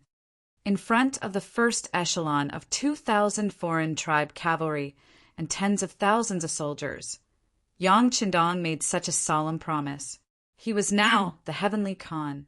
Every word he said was no less than an imperial edict. The reason why he made such a concession was because he was worried that the Tatar elite cavalry was too powerful and would scare these warriors. In the end, no one dared to fight, and that would be a joke. With such a promise, they could retreat if they killed 3 people. If they couldn't win, they could retreat. Just based on these 2 points, those who didn't dare to try before were moved. What if they were lucky? 2,000 tribal allied armies set out. They stood face to face with the Tatar elite cavalry. There was only a distance of 1 li between the 2 sides. This was the time for the cavalry to display their greatest strength. Compared to the 2,000 tribal allied army cavalry, the 2,000 Tatar elite cavalry seemed to be more uniform and orderly. They were dressed in winter clothes, with their left hands holding scimitars and their right holding shields. Their faces were masked, and their heads were covered with black headscarves, revealing only their eyes. They also wore long black cloaks, and wore riding boots with daggers attached to them. They all carried large bows on their backs. Just by looking at them, they gave off an extremely fierce feeling. For 1,000 people looked at each other. 8,000 eyes looked at each other. With a loud shout, both sides launched their most powerful charge. For 1,000 cavalry warriors clashed in the blink of an eye. Then came the clash between the scimitar and the scimitar, the clash between the scimitar and the shield, the friction between the scimitar and the air, and the cutting of flesh and blood. The men borrowed the power of the horse, and the scimitar borrowed the power of the wind, raising the scimitar, descending, chopping, dodging, or falling off the horse. The cruel side of the battle was constantly displayed on the battlefield. Blood and flesh flew everywhere. This was destined to be a bloody battle that would be written into history. Ding, ding, dang, dang. This battle lasted for an hour. Following that, more and more cavalrymen from the northern desert tribes fled. The number of people on the battlefield was constantly decreasing. After another hour, the battlefield became quiet again. The elite Tatar cavalry had won. The Mongolian coalition army of the Gobi Desert sent out 2,000 men, but about 500 men escaped. Among them, the best one killed 2 men, but because there was no one by his side and he was in danger of being surrounded by several elite riders, he had no choice but to retreat. Not a single qualified soldier was selected in the first battle. This was a heavy blow to the morale of the entire mercenary army. On the other hand, the Tatar elite cavalry had killed 1,500 enemies and only lost less than 50 riders. This kind of 1:30 casualty ratio made the soldiers cheer unceasingly, their morale greatly boosted, treat the injured warriors, and arrange for the second batch of soldiers to take over. Yang Qindong sat on a large chair, surrounded by his black knights. Seeing the complete defeat of the first battle, he did not show the slightest anger or disappointment. Everything was within his expectations. If there was anything unexpected, it would be that the performance of the elite Tatar cavalry was stronger than he expected. However, this was even better. Since he wanted to create the first cavalry division and create the strongest cavalry in the world, the sharper the whetstone, the better. After the order was given, the second batch of 2,000 cavalrymen charged out. Although the failure of the first battle was a severe blow to their morale, they also learned some experience at the same time. For example, if they found that there were too many retreating cavalrymen, there was no need for the rest of them to fight hard. Otherwise, they would only be surrounded by the cavalrymen, and there was no other choice but to die. After the first experience, the second batch of soldiers charged out closer. They tried their best to be under the protection of their comrades. This way, they could face the enemy without worrying about being attacked from the front and back. After the first experience, Tuatuabuhua did not send any generals to lead the troops. Against these average Mongolian cavalrymen, there was no need to send any generals. They could also heavily injure the enemy. In the first battle, they had killed 1,500 enemies. If this continued, it would not be long before the enemy ran out of soldiers to send. Thinking about that, Tuatuabuhua had an urge to laugh out loud. Heaven Khan, do you think that I am afraid of you just because you outnumber me? Then I will let you see how wrong your decision is. The second battle began. Compared to the first battle, it was much more intense. It was obvious that everyone had used all their strength and did not hold back. This was a real battle, a bloody battle. It was either you die or I die. Any carelessness could lead to irreparable consequences. Everyone only had one life. If anyone did not use all their strength, they would be facing death. The battle continued for an hour. During this time, hundreds of Alliance Army cavalrymen had retreated. Perhaps they felt that they were not strong enough and that if they continued to fight, they would only die. Or perhaps they were injured and could not fight anymore. Either way, the situation on the battlefield was worrying. On the entire battlefield, there were less than 300 Alliance Army cavalrymen. Looking at the Tatar elite cavalry, only a few dozen had died.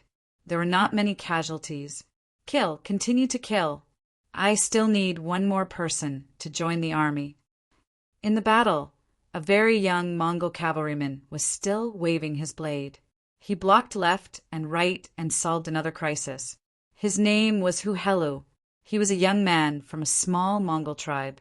Like most Mongols, Huhelu grew up on horseback, and this allowed him to train his skills on horseback quite well. However, his best skill was still the knife-cutting technique.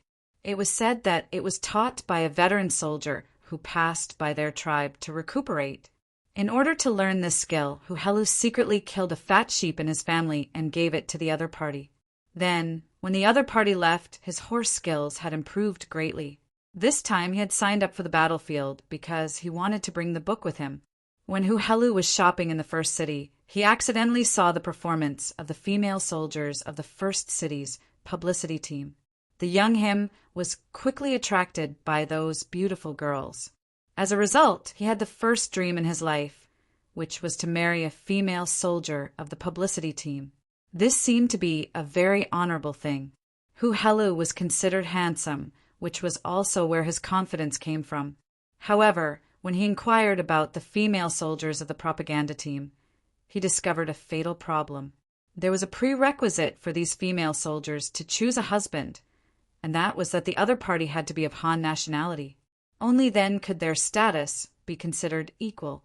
When he heard this, Huhelu was naturally very unhappy. Compared to the Han people, he was not inferior. He was willing to work hard and was good-looking. He could rely on his own two hands to obtain a happy and wealthy living environment. Of course, although he was angry, Huhelu had to admit that, at least in the first city, the status of the Han people was extremely high. It was far from what a person from a small tribe like him could compare to. Therefore, from then on, he had an idea in his heart, which was to find a way to become a Han person and become a member of this powerful nation. At that time, he would definitely marry the most beautiful female soldier and fulfill his dream. However, how difficult was it to choose a new nationality? He had never heard of such a precedent. Until last night, there was suddenly a piece of news that as long as one could kill 3 enemies on the battlefield, he could choose to become a Han person. If one could kill 4 enemies, he could bring one more person to become a Han person. A great thing fell from the sky. Huhelu felt that the blood in his body seemed to be burning at this moment. He knew that the long-awaited opportunity had come, so he had to seize it. The realization of one's dream always needed to be fought. The opportunity was right in front of him, and Huhelu did not want to let it go. Facing the powerful elite Tatar cavalry, he used all his skills. Not long after the battle started, he took advantage of the chaos and chopped off the head of an enemy cavalry. Then, in the middle of the battlefield, he stabbed his saber into the chest of an enemy. After killing 2 people in a row, the target was right in front of him. Huhelu saw hope. However, the surrounding environment also became vile. He still had about 300 companions around him, and some of them were constantly retreating. The number of enemies was increasing more and more. Wanting to kill one enemy in this kind of environment was easier said than done. Right now, Huhelu could choose to immediately retreat. This way, he could protect his own safety. After all, the mercenary camp was half a li behind him. As long as he retreated there, the Tatar cavalry would not dare to pursue him. There were more than 3,000 muskets of the ferocious Tiger Regiment placed there. They could take his life at any time. But if he did that, his dream would be shattered. This was something he could not accept. Therefore, he only had one choice left, and that was to continue killing the enemy. Even if he only killed one person, he would be able to become a Han person. Everything in the future would become bright. It was too late to say, but all these thoughts were formed in an instant. At this moment, Huhelu's eyes revealed a wolf-like light. At this moment, he was determined to kill one more enemy. It was also at this time that 2 elite Tatar cavalry appeared in his field of vision. They discovered him and rushed towards him. Looking around, Huhelu did not see any other enemy cavalry within 3 zhang of him. He knew that this was his chance. Even though there were 2 riders approaching, he was still fearless and charged head-on. Borrowing the momentum of the horse, Huhelu's feet left the stirrups. A bold idea quickly formed in his mind. If he wanted to avoid the enemy's saber, then he had to abandon his horse. Otherwise, even if he could kill the enemy, he would be killed by the enemy. Chapter 890. On the battlefield, leaving one's horse was a very dangerous thing to do. If he didn't handle it well, he wouldn't know where the blade would come from and end his life. But at this time, in order to fulfill his dream, he couldn't care less. The 2 enemy riders were getting closer and closer. Huhelu could already see the murderous eyes behind the black cloth. But at this time, Huhelu suddenly jumped into the air. Then he turned around and slashed at the back of the head of the unprepared elite Tatar rider. The pincer attack of the 2 elite Tatar riders was blocked because of Huhelu's sudden jump. Not only that, but the back of the head of one of the elite Tatar riders was cut. The sharp blade fell, and half of the head was chopped off. Blood flowed out, and the elite Tatar rider fell from his horse. Half of his head fell to the ground. He couldn't be more dead. Finally, he killed another person. Huhelu had completed the mission of killing 3 enemies. Naturally, he was extremely excited in his heart. However, before he could cheer, he had already fallen from mid-air. Unfortunately, he sprained his ankle, and a heart-wrenching pain drilled into his body from his ankle. With his foot sprained, he could no longer stand. At this time, the elite Tatar riders on the other side had already moved their horses and rushed towards him. On one side was a person who borrowed the momentum of the horse to rush forward. On the other side was an injured soldier who was half kneeling on the ground. The result was self-evident. This scene also deeply attracted the attention of the scouts who were observing the battlefield. They were ordered by Yang Qindong to observe the results of the battle. In order to be able to see everything more clearly, they didn't want to lose any military merit. Hundreds of people had binoculars. Just now, Huhelu's performance was seen by several people. Seeing that the first warrior who killed 3 enemies had finally appeared, they didn't have time to cheer. Seeing that this person was about to be in danger, everyone held their breath and held their breath. Half kneeling on the ground, Huhelu saw the killing move in front of him. He didn't know where he got the strength from, but he suddenly dashed forward and rushed under the warhorse of the elite Tatar cavalry. He then brandished his saber and chopped off the rear hooves of the warhorse. The warhorse that was galloping at high speed also fell to the ground with a plop. The elite Tatar cavalry also fell to the ground together with it. It was a very disgraceful scene of a dog eating feces. After chopping off the warhorse's hind leg, Huhelu did not stop there.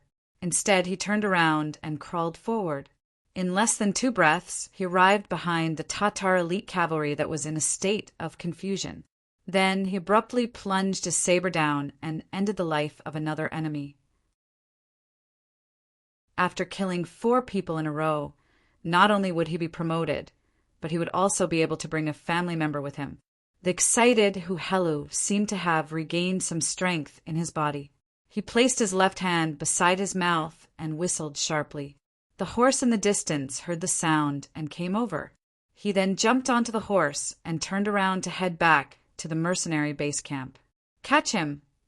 Seeing that someone had killed 2 of their companions, the 4 elite Tatar riders showed anger and rushed over. They would never allow such a warrior to escape. It was an insult to them. "Shoot!" As for Huhelu, he endured the pain coming from his foot and tried his best to rush back. Finally, he was 300 meters away from the mercenary camp, for gunshots rang out and hit the feet of the 4 elite Tatar cavalry who wanted to rush over. The 4 gunshots caused the horses to neigh and also caused the 4 elite Tatar riders to curse. But in the face of thousands of black muzzles, they didn't dare to cross the line. They cursed all the way back. Huhelu rushed out of the king of Hell's palace. A few scouts immediately came forward to lead the horses. The medics who had been waiting for a long time also came forward to check the injuries. Another scout in charge of registration ran to Yang Qindong and saluted. "Sixth young master, this person killed 4 enemies and returned safely." Oh, in the midst of the silence, cheers suddenly rang out. Finally, someone had passed the test. While everyone was celebrating for him, they were also cheering for themselves. Since one person could do it, there would be a second person who could do it. Good. Yang Qindong patted the back of the chair and stood up. When he noticed that everyone's eyes were focused on him, he took the information in his hand and looked at it. He then announced loudly Huhelu killed 4 elite Tatar riders on the battlefield. His military service is outstanding, and he is the first soldier of the 1st Cavalry Division. He will be promoted, and from now on he is a member of the Han. At the same time, he has the right to promote a family member. Everyone congratulate him. After speaking, Yang Qindong took the lead and clapped his hands. The applause immediately became continuous. Many excited Mongol soldiers from the Gobi Desert shouted, "Long live the Heavenly Khan! Long live the Heavenly Khan!" Suddenly, the cheers came one after another. Huhelu, who was supported to stand up, also had tears of excitement in his eyes. He finally achieved his dream. At this moment, he felt that his feet didn't hurt anymore. When the cheers came out, it attracted the attention of the Tatar army. They didn't understand. The other side lost again. What was there to cheer about? Could it be that more of them had escaped from this battle? Looking at the battle report, killing 1,300 enemies and losing 54 cavalry, Tua shook his head. Then he said with certainty, "While there is still time, continue to send people to fight. This Khan wants to see how long they can last." The 3rd battle soon began. Compared to the previous battle, the Mongol soldiers from the Gobi Desert were sent out this time. However, their morale was much higher. This battle lasted until dusk. And in this battle, there were 2 more brave warriors who managed to kill 3 enemies. Yang Qindong also promoted them in front of everyone and announced that they would join the world's 1st Cavalry Division that would be established soon, becoming glorious warriors. 3 battles in a day. The first battle took 4 hours. The second battle took slightly more than 4 hours. The third battle took almost 4 hours. They killed more than 100 enemies and lost more than 3,000 men. Just from this point alone, the mercenaries were the ones who lost. However, for some reason, the mercenaries' morale didn't drop. Instead, it rose. Other than those who had lost the battle and were seriously injured, the others were filled with energy. They wanted to perform well on the battlefield.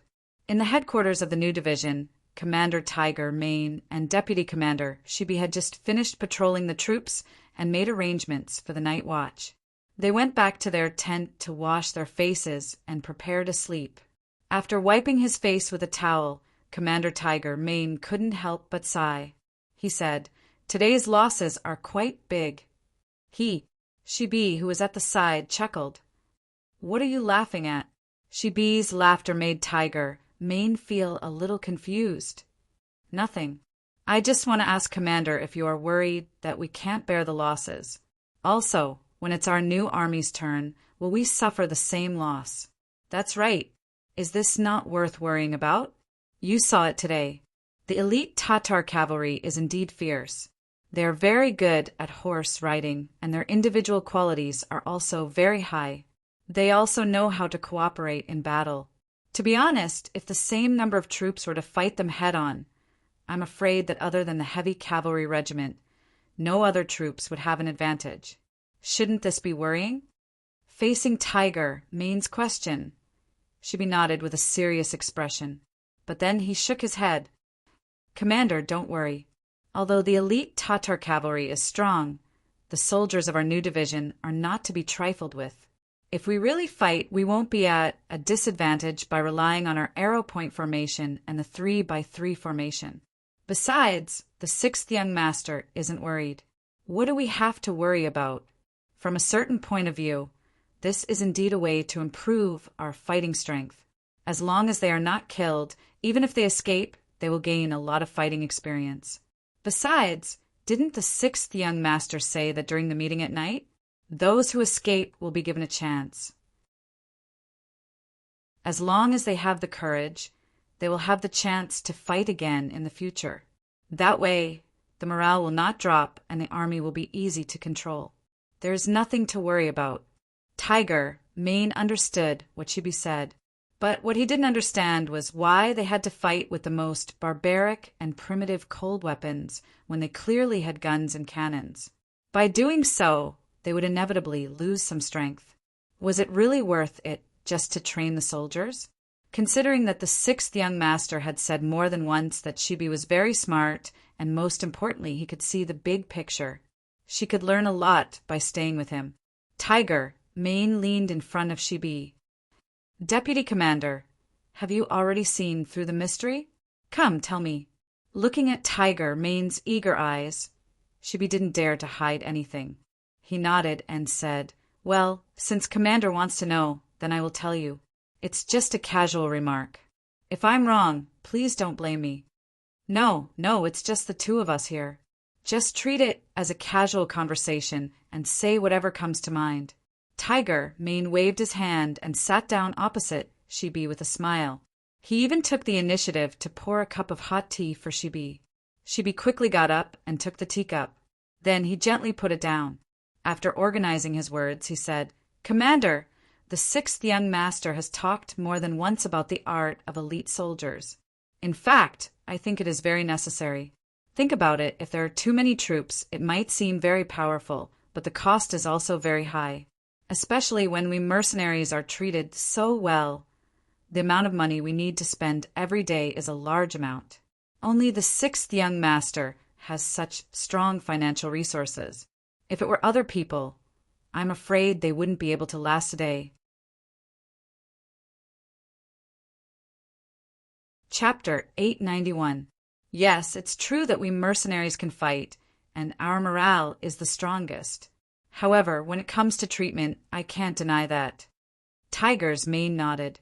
This was also why he admired Yang Chendong. With money, he would not forget to give his brothers as much benefits as possible. This way, everyone would work harder in battle. This would form a virtuous cycle. Seeing Tiger's Ming nod in agreement, he continued, "However, it takes money to feed the army. Even if the 6th young master is rich now, once the scale of the army expands to a certain extent, the pressure will not be small. At this time, the combat power of the army will become the key. How to maintain the combat power of the army without increasing the number of people in the army will become a problem that the leaders have to consider." "Yes, go on." Tiger's Ming nodded. He agreed with this point of view. That's why we have this practical training. Think about it, we chose the strongest elite Tatar cavalry this time. If we can even pass their test, then our current army will be a powerful one. Of course, there will definitely be casualties in the process. The sixth young master has already made arrangements for this. Now, there are more than 40,000 people in the logistics division. The mercenaries captured more than 20,000 enemies in the Battle of Sihon Mountain. They will be our powerful backing. Once the new army suffers too many casualties, they will come in handy. Those people are reserve soldiers. Their treatment is not as good as the official mercenaries. In order to improve their treatment, they will have to perform well. The soldiers will figure this out themselves. We don't even need to do any work. We just need to watch everything from the sidelines and wait for the sixth young master to create an elite army for us. We can just pick up the ready-made ones. Not to mention, after this battle, it is equivalent to integrating the forces of the Mongolian tribes in the north of the Gobi Desert. Think about it, those who died today are those people. However, no one forced them. Not only that, those small leaders also took the initiative to ask for battle. They were afraid that the sixth young master would not give them a chance. After this battle, what will happen? She smiled and looked at Tiger's Mane. When Tiger's Mane was asked this question, various results flashed through his mind. In the end, he said with certainty, in the end, either the real warriors among these people will join the 1st Cavalry Division, or they will be dead or injured and will not be a threat to us. Yes, that's the result. Without a single blade or spear, with the benefits of good treatment and promotion, the combat power of the Gobi Desert's Mongolian army was destroyed. From now on, the sixth young master will live up to his name. Khan. Commander. Yes. When Tiger's Mane heard this analysis, he excitedly reached out his hand and slammed the table. He then looked at Shibi and said, "No wonder the young master asked me to talk to you more when I'm free. He said that you have a good view of the overall situation. It is true. Deputy Commander, if you see anything in the future, you can teach me. I will work hard to learn from you." "You are too serious, Commander. We can learn from each other," Shibi hurriedly said politely. He would not forget the identity of the person in front of him, even if he did not know anything and did things very ordinary. With his background as the servant of the sixth young master, he would have a bright future. As smart as Shibi was, he quickly saw through Yang Qindong's intention. Among the small leaders of the Mongolian tribes in the north of the Gobi Desert, there were some smart people. When they calmed down in the middle of the night, they also saw the problem. But what made them helpless was that the current situation was not something they could change. The temptation of becoming the 1st Cavalry Division was too great. Even if they wanted to lead the troops away now, they were afraid that none of their brothers would listen to them. Not only would their brothers not agree, but they also wanted to perform well and fight for a future. Speaking of which, they were the small leaders of the tribes, but they were only the leaders of a few hundred or 1,000 people. They were young and had some ability now, so the people in the tribe would listen to them. But what about the day when they grew old? Or what about the day when he was targeted and lost the battle and lost his power? It was hard to say whether they could secure the position of a tribe leader. In contrast, the position of a mercenary was really stable. They had specific and detailed rules. Even if you were old or injured on the battlefield and could no longer fight, you could still enjoy some good treatment. It was impossible to become a king or a tyrant with this, but it was not a problem for you to be content with being a wealthy citizen. Even these small leaders couldn't resist the temptation, let alone the ordinary cavalrymen. Most of them were young, driven, and had dreams. In the past, there was no platform for them to perform. Now that there was a platform for them to perform, who would not work hard and do their best? That night, many people were too excited to sleep. The next morning, after breakfast, the battle began again. Compared to yesterday, the Mongolian soldiers of Mo Bay performed better. Not only did they die less, but they also killed more enemies. In one day, they fought 3 battles. Compared to yesterday, only 3 people passed. Today, there were 23 people who passed the test. Among them, 4 of them killed for enemies and retreated safely. One by one, Yang Qindong sent the orders to the soldiers who were about to become the world's #1 cavalry division. This scene greatly stimulated everyone. Even the Mongol soldiers who had retreated from the battlefield requested to fight again, wanting to give it their all. Yang Qindong agreed to these people's requests, but he still decided to let everyone go through the first round before thinking about the second round. Otherwise, if all the training was used on the Mongolian soldiers of Mo Bay, the new soldiers would complain and say it was unfair. The battle continued. Unexpectedly, it lasted for a month. During that time, there were 2 heavy rains and 4 or 5 drizzles, but it did not stop the battle from continuing. At this moment, both the mercenaries and the Tatar army seemed to be exhausted. No one wanted to retreat. Everyone wanted to see who would be the first to give up. Maybe then the winner would appear. In a month's time, all the warriors who could fight had fought several times. Some of the elite Tatar cavalry had fought more than 7 or 8 times. Their number had increased from 30,000 to 10,000, and many of them were injured. As for the mercenaries, their losses were not small. 30,000 of their 50,000 soldiers were killed or injured. This was because Yuan Heping had set up a hospital near the battlefield to ensure that the injured soldiers could receive good treatment and recover quickly as long as their injuries were not too serious. Of course, after a month, the results were very significant. The prototype of the world's #1 cavalry division had been formed. More than 5,000 people had passed the assessment. The best performance was the Tatar division commander Su He and the old student Tian, who had studied in the Yang family academy. The 2 of them had killed 9 enemies at once. This was a record that no one else could break. Su He could be considered a general. He used to be a member of the Tatar army. He was regarded as one of Agar Dorji's most trusted subordinates. After joining the mercenaries, his performance had been good. He was promoted from a commander to a division commander. He had killed his way through mountains of knives and seas of fire. His achievements were not surprising. Who was Tian Hu? In the past, he was not a well-known figure. It was even said that he had only started to train his equestrian skills recently. It had not even been half a year, but he had created such a record. It was no wonder that people had a whole new level of respect for him. But no one knew that before entering the Yang family academy, Tian, who had the title of Double Blade King, he was the disciple of the previous generation's Double Blade King. His speed was very fast. No one knew where he put his second blade and when he would strike.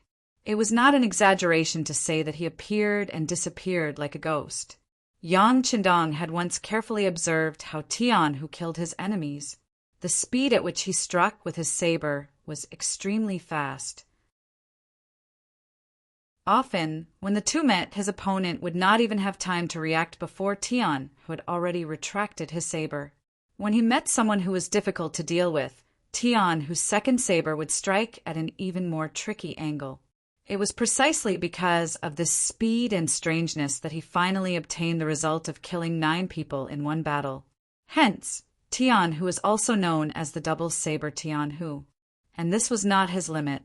Once his equestrian skills reached a certain level, his ability would continue to improve. Other than these 2, there were many other people who performed well. For example, the Tatar division's 1st Battalion commander, Temu. He killed 6 people in one battle. This tiger general, who had been subdued by Yang Qindong in Narcissus Town, had finally grown up. There was also Fan Yuhai's former confidant, Lu Duo, who had killed 6 elite Tatar cavalrymen in one battle. Lu Duo had followed Fan Yuhai for a long time and was even used as a trusted aide. In the decisive battle on the battlefield west of the Waterhorse River, Fan Yuhai was defeated and captured alive. Because Lu Duo was a talent, Yang Qindong kept him alive. This person had once thought of avenging Fan Yuhai, but when he truly integrated into the mercenary camp and was guided by Yang Qindong several times, his mentality underwent a huge change. After seeing the difference between his former master and the one he was about to serve, his heroic spirit was stimulated. With such a wise master, he always felt that if he could not make a name for himself, then he would be letting down his good skills. He immediately signed up to join the battle against the elite Tatar cavalry. Chapter 892. No matter what, Lu Duo was a captive general, not even a surrendered general. Whether he had the qualifications or not was finally reported to Yang Qindong. What was unexpected was that the sixth young master did not even think about it and directly approved it. In his words, Lu Duo was not a bad person, but he was affected by Fan Yuhai, which delayed his future. This kind of talent was naturally welcomed in the mercenary army. When these words reached Lu Duo's ears, he first burst into tears. Then he took off his old battle suit and changed into the new military uniform that Yang Qindong had sent someone to deliver. He was using this method to formally bid farewell to his past. After that, he joined the battle with enthusiasm and hot-bloodedness. Not bad, he relied on his extraordinary combat strength to obtain the achievement of killing 6 enemies, becoming one of the most outstanding people. Other than that, most of the time he killed 5 or 4 people, and most of the time he killed 3 people. The elite Tatar cavalry was indeed the elite Tatar cavalry. Their fighting strength was valiant, and their individual qualities were strong. Even in a chaotic battle, they could maintain a good formation. If it was a one-on-one battle, even 50 to 60,000 Mongol soldiers would not be their opponent. It was even possible that the result would be a great defeat. More than 5,000 elites had been completely picked out. The rest were either injured or not strong enough. In this kind of situation, it was difficult to pick out any more elites. When all the information was placed in front of Yang Qindong, he first took a deep breath, then slowly closed his eyes and leaned back on the chair. At the same time, his right finger gently tapped on the armrest of the chair. Seeing this, Yang Lu hurriedly retreated. Those who knew Yang Qindong knew that whenever he did this, it was when he was thinking about something important. In the main tent of the Tatar army, after a month, Tua Tuo's face was no longer as arrogant as before. The aura of disdain on his body was also restrained. Although he had won every single one of the 100 battles he had fought, the lack of military strength was finally showing. He wasn't like Yang Qindong, who had 20,000 allies from the Mongol tribes and didn't have a logistics division with 40,000 troops as backup. He only had 30,000 elite cavalry, and after a month of fighting, he was starting to show signs of exhaustion. The remaining 10,000 elite cavalry were no longer as valiant as before due to the continuous battles over the past few days. Most of them were injured, and they could not even use 70% of their original strength. If this continued, it would not be long before they were completely annihilated. Although he did not want to admit it, it was the truth. It was not something that would not exist just because he did not want to admit it. Thinking about how he had come with great ambition and had lost so many soldiers, he looked coldly at Meng Ku and Hubo, and said, "You two tell me, are we going to continue fighting?" "We can't. If we continue like this, we're going to lose everything. These mercenaries are just using us as whetstones to train their troops." "Hubo!" I was waiting for Tuo's words to finish as she spoke with a tearful tone. At the start, they had not seen through the intentions of the mercenaries. They had only thought that if they continued like this, the mercenaries would not have enough manpower. Even if they had reinforcements, after losing so many battles, their morale would be at an all-time low. As such, it was time for them to retaliate. Once an army lost their morale, even if they had advanced weapons like guns and cannons, they would not be able to display their full strength. As such, not only would they be able to defeat the mercenaries, but they would also be able to use these weapons for themselves. If that was the case, the Tatar cavalry would be able to quickly regain their former glory. This was also the reason why they continued to play along with Yang Qindong, even though they knew that such a battle wasn't suitable for the 30,000 elite cavalry who were used to charging with the whole army. However, later on, they discovered that some of the mercenaries were people that they had fought before, and these people would kill them whenever they had the chance. When the situation turned bad, they would retreat. Only then did they realize that these people were just using them as practice. In the later stages of the battle, they could even see some of the mercenaries holding swords and shields, and they looked quite decent. They were clearly imitating them.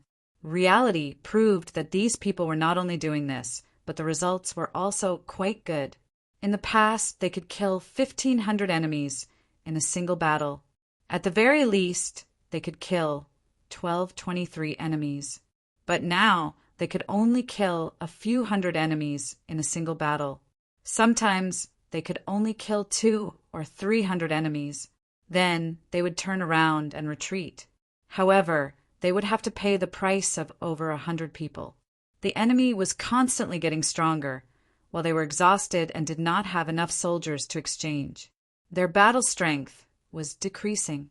Under this situation, they no longer had the upper hand. If they continued to fight, it would not be long before they would be the ones running away. Hubo no longer wanted to fight, and instead advocated for a retreat. Even Monk, who had always been fond of fighting, did not say anything. However, he did not take the initiative to fight, which made his decision clear. Seeing that his two subordinates did not want to continue fighting, Audiobook could only sigh and say, "Then let's retreat. Let's do it this way. Let everyone pack up. We'll retreat in the middle of the night." This Yang Chendong is too cunning. If he finds out that we're retreating, I don't know what he'll do. Hubo! I had fought with Yang Chendong more than once, so she had some understanding of him. After hearing these words, she immediately nodded. Yes, the Great Khan is right. This person is extremely cunning. Even if we want to retreat, we cannot let them see it. Actually, the main reason he had summoned the two generals was to discuss the matter of retreating. He had suddenly decided to retreat tonight so that the news would not spread and the mercenaries would not have time to prepare. The two generals walked out of the Great Khan's tent and gave the order to prepare for the retreat. In addition to the 10,000 ordinary cavalry that had not been used, there were 20,000 men. There were also many injured elite cavalry, so they had to make preparations before retreating, such as packing their belongings. As soon as they moved, Su Yunsheng, who had been in charge of monitoring them, immediately noticed this abnormality.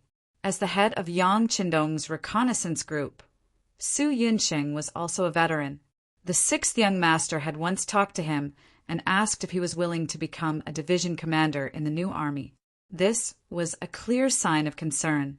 In the end, Su Yunsheng had refused. He liked being a scout, as it allowed him to observe the enemy at close range without being discovered. Sometimes a piece of timely information was better than an entire army, and he enjoyed the feeling of being able to predict the enemy's movements. It was a pity that with the current scale of the Scout Corps, being promoted to a regiment was already the limit. If they wanted to be promoted to a division, it would take a long time. Fortunately, Su Yunsheng was willing to endure hardship. In order to complete his mission as a scout, he did not even participate in the selection for the 1st Cavalry Division. Not only him, but many of the core members of the Scout Corps were also not allowed to participate. Of course, Su Yunsheng was not the only one who did this. In fact, Tiger's Mane and Chibi had already started work on this long ago, allowing the core members of the 1st Army to remain in the army. After all, the 1st Cavalry Division had to be built, but the construction of the other armies could not be abandoned. Because he loved being a scout, Su Yunsheng chose to rest during the day. When everyone stopped fighting, he came out and took the initiative to go to the front lines. Relying on his excellent camouflage and the advanced night vision telescope in his hands, he came every night to observe the Tatar camp from a distance of a few hundred meters.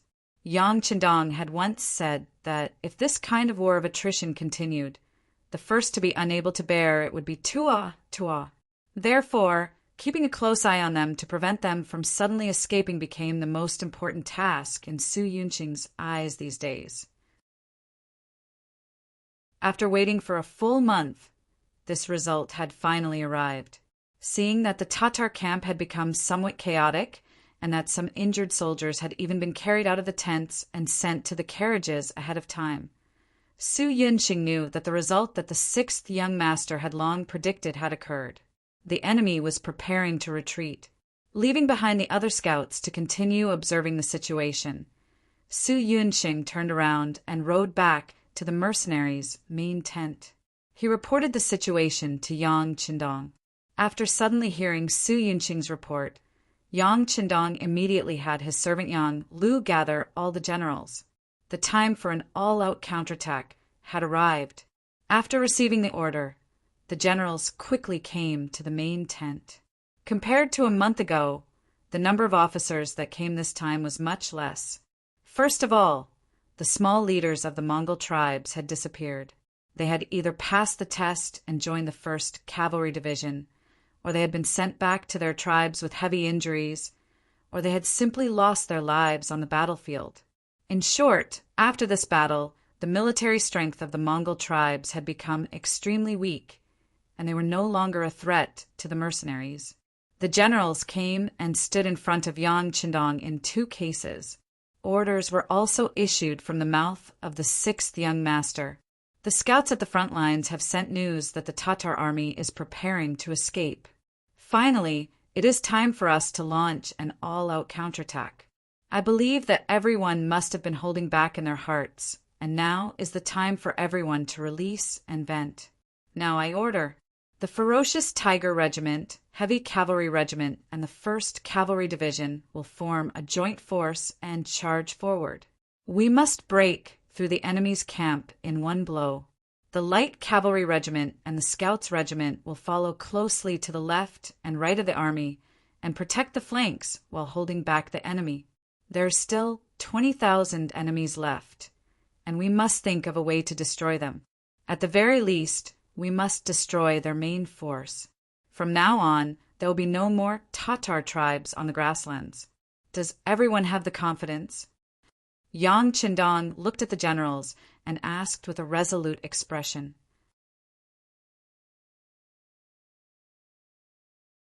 Chapter 893. Yes. All the generals straightened their chests, their eyes shining brightly. Very good. After this battle, we will be invincible in this region. I want to use this battle to fight for a few years of peace. Also, the commander of the 1st Cavalry Division will be chosen through this battle. Su He, Tian Hu, you too have to work hard. Yang Qindong's voice was loud and clear as he made the final mobilization before the battle. The meeting ended very quickly, and the officers returned to their respective units and began to assemble. The final attack against the Mongol Tatar tribe would be launched in 2 hours.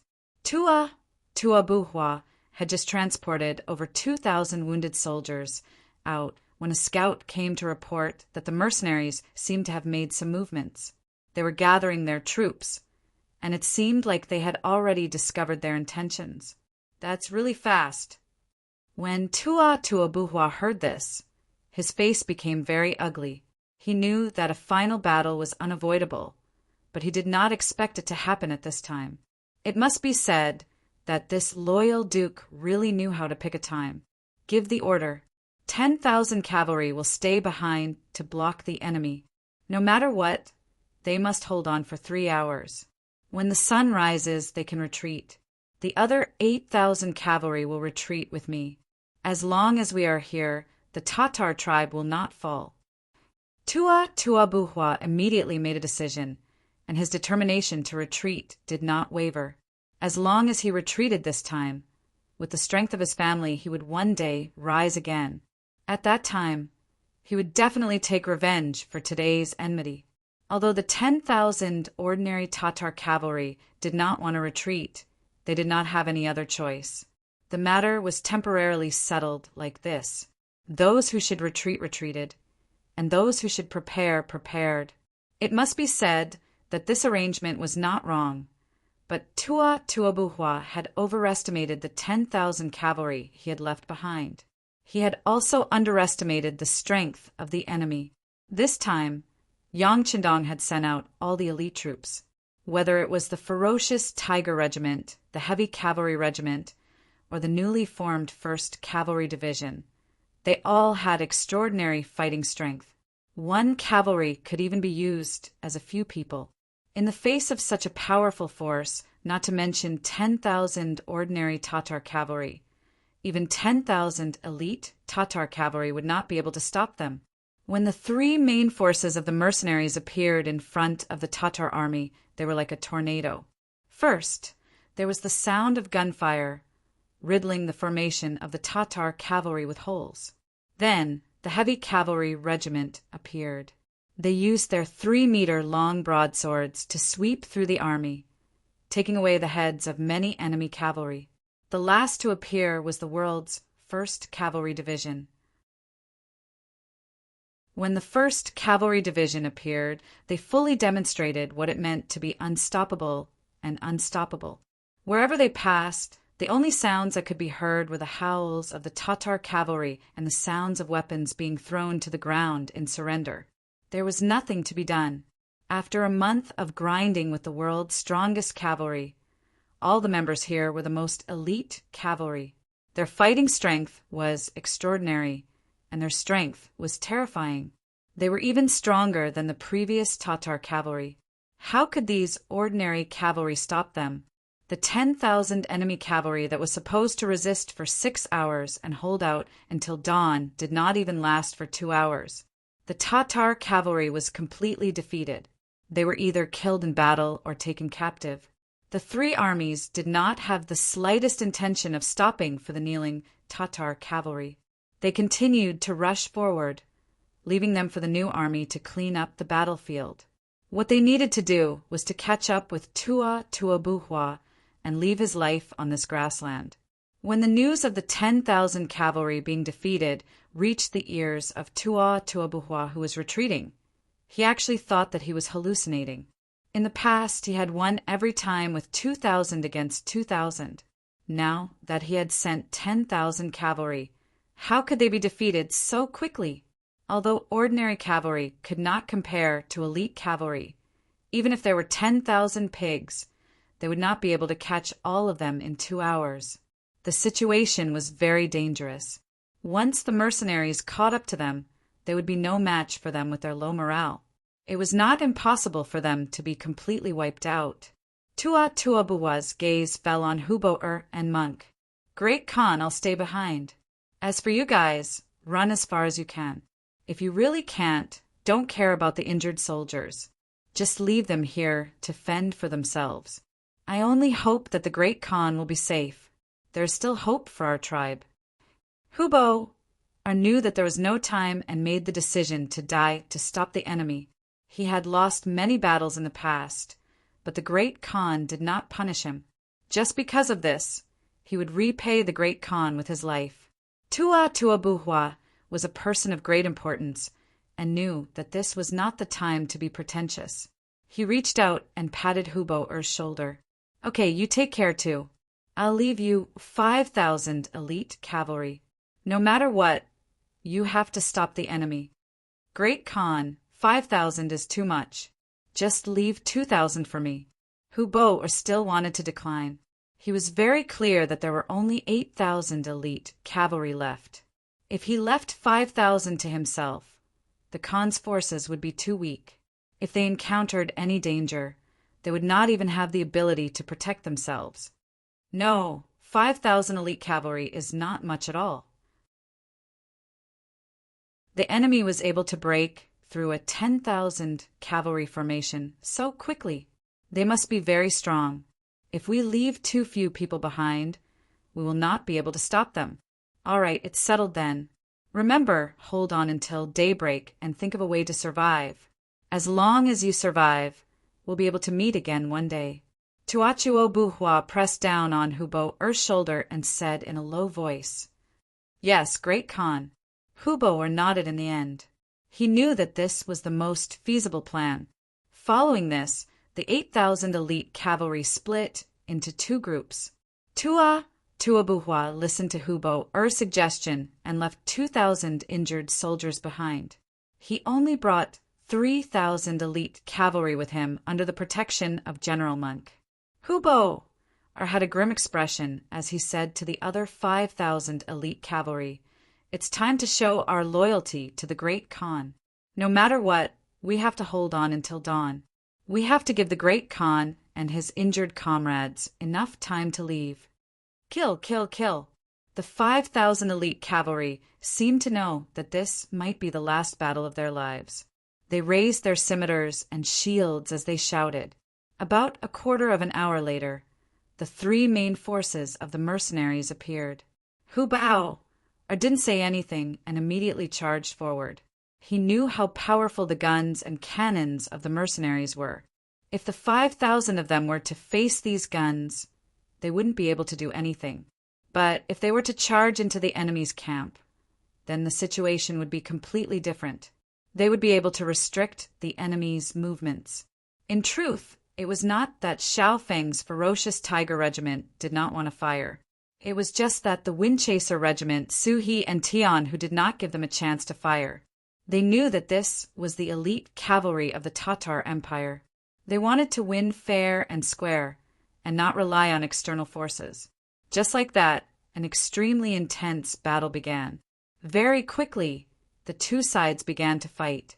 In the night, saber against saber, saber against saber, saber against shield, the sound of which rose and fell, lingering in one's ears. The soldiers of the 1st Cavalry Division, who had been through life and death situations, were all elites. They were all soldiers who had killed at least 3 elite cavalrymen on the battlefield. Now that the enemy no longer had the advantage and was only fighting one-on-one, they had the advantage from the start of the battle. They slaughtered their opponents until they were thrown off their horses. This was a testament to their strength and the might of the 1st Cavalry Division. Su He and Tian, who chose to charge forward continuously. One was brave and fierce, while the other was sharp with his scimitars. Wherever they went, one elite Tatar horseman after another was cut down from their horses as if they were chopping melons and vegetables. In one breath, they had killed at least 5 or 6 people. Su He and Tian, who had unknowingly gathered together. After the two of them looked at each other, Su He opened his mouth and said, "These elite cavalrymen have good foundations. It would be a pity to kill them all. Why don't we have a competition to see who can capture more?" "Sure," Tan, who said, keeping his words to himself. In the past, when he was in the Yang Academy, he was a taciturn person. Unless he asked someone a question or someone asked him a question, he would not say a word. At some point, the news that the 2 generals had stopped killing and had started to compete to capture captives had spread. The first to stop attacking was the fierce Tiger Regiment. They set up a defense around the battlefield to prevent the enemy from escaping. Then, they raised their torches to light up the area. They wanted to witness this historic moment. Next, the Heavy Cavalry Regiment also stopped attacking. They also raised their torches to light up the battlefield. They wanted to see who would become the commander of the 1st Cavalry Division. Only 5,000 soldiers of the 1st Cavalry Division remained. They had also been influenced by the 2 generals. They stopped killing and started to capture captives alive. After a round of fighting, only 2,000 of Hubo's 5,000 elite cavalrymen were left. They were already prepared to fight to the death, but when they saw that the other party had suddenly stopped and changed from a murderous aura to wanting to capture them, they were all infuriated. A soldier could be killed, but not humiliated. This kind of action was looking down on them and completely infuriated them. Under the lead of Hubo, the 2,000 elite cavalrymen began to counterattack again and again. They were inferior, so what if they had a lot of blood? Facing the cavalry of the 1st Cavalry Division, who were even stronger than them, even though they attacked like crazy, the results were not good. Not only were they unable to do anything to their opponents, but they also expended their energy faster. In the end, most of them were captured. Only Hubo and less than 20 cavalrymen were left.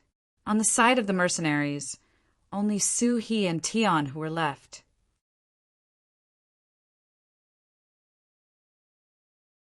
Chapter 894. If it was in the past, it would have been impossible for the two of them to defeat 20 Tatar cavalrymen. But now the 21 cavalrymen, including Hubo had expended a great deal of energy and were panting heavily. They had turned the impossible into possible. "Let's settle this once and for all." Suhi glanced at Tianhu, his voice carrying a clear challenge. "Okay." Tianhu was still a man of few words. After he finished speaking, he suddenly rushed forward and chopped at the head of one of the elite Tatar cavalrymen, forcing the cavalryman to raise his blade to block. Using this opportunity, he slashed out with his second blade. The back of the blade smashed into the cavalryman's back. With a heavy blow, the cavalryman's mouth spilled out and he fell from his horse, heavily injured. In one round, they captured another man. Below them, some warriors had already run over and tied up the injured Tatar rider who had fallen off his horse. When Suhi saw this scene, he couldn't help but praise in his heart. Although this Tian, who didn't like to talk much and gave people the impression that he was very boring, his skills were truly impressive. Although they hadn't fought before, Suhi had a feeling that if they fought one-on-one, he would be the one to lose. Since Tian, who had moved, Suhi didn't hold back either. He galloped towards the nearest cavalryman and used the momentum of his horse to slash out with his blade, colliding with the cavalryman's strength. When the first attack failed, he followed it up with another attack and another attack at the same location. The 3 attacks all landed on the cavalryman's scimitar. The powerful force made it so that the cavalryman couldn't hold his blade. The scimitar fell, and Suhi's blade came down again, hitting the cavalryman's chest and knocking him off his horse. Although they were both captured, Tian, who only used 1 round and 2 blades, Suhi had indeed used 3 rounds and slashed out 4 times. Just from this point alone, it was clear that the two were stronger. The two didn't stop attacking. Every now and then, a Tatar cavalryman would fall from his horse. They were really too tired, and the ones that came were 2 battle generals with great strength. They barely managed to block a few moves before falling off their horses and becoming captives. In just 15 minutes, only 3 people were left: Suhi, Tianhu, and Hubei.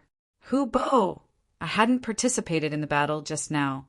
Firstly, he disdained to attack together with others, and secondly, he needed time to recover his strength. Right now, it was a 1 versus 2 situation, and there were no other companions by his side. With a howl, Hubo unleashed a ferocious attack. With a curved blade and a round shield, he was able to fight 1 versus 2, resulting in a stalemate. Although Hubo had lost to Yang Qindong several times in a row in terms of commanding, this did not prove that there was a problem with his intelligence. Who hadn't lost in front of Yang Qindong? Who had truly won before? If Hubo was really so useless, why would the Great Khan use him again and again?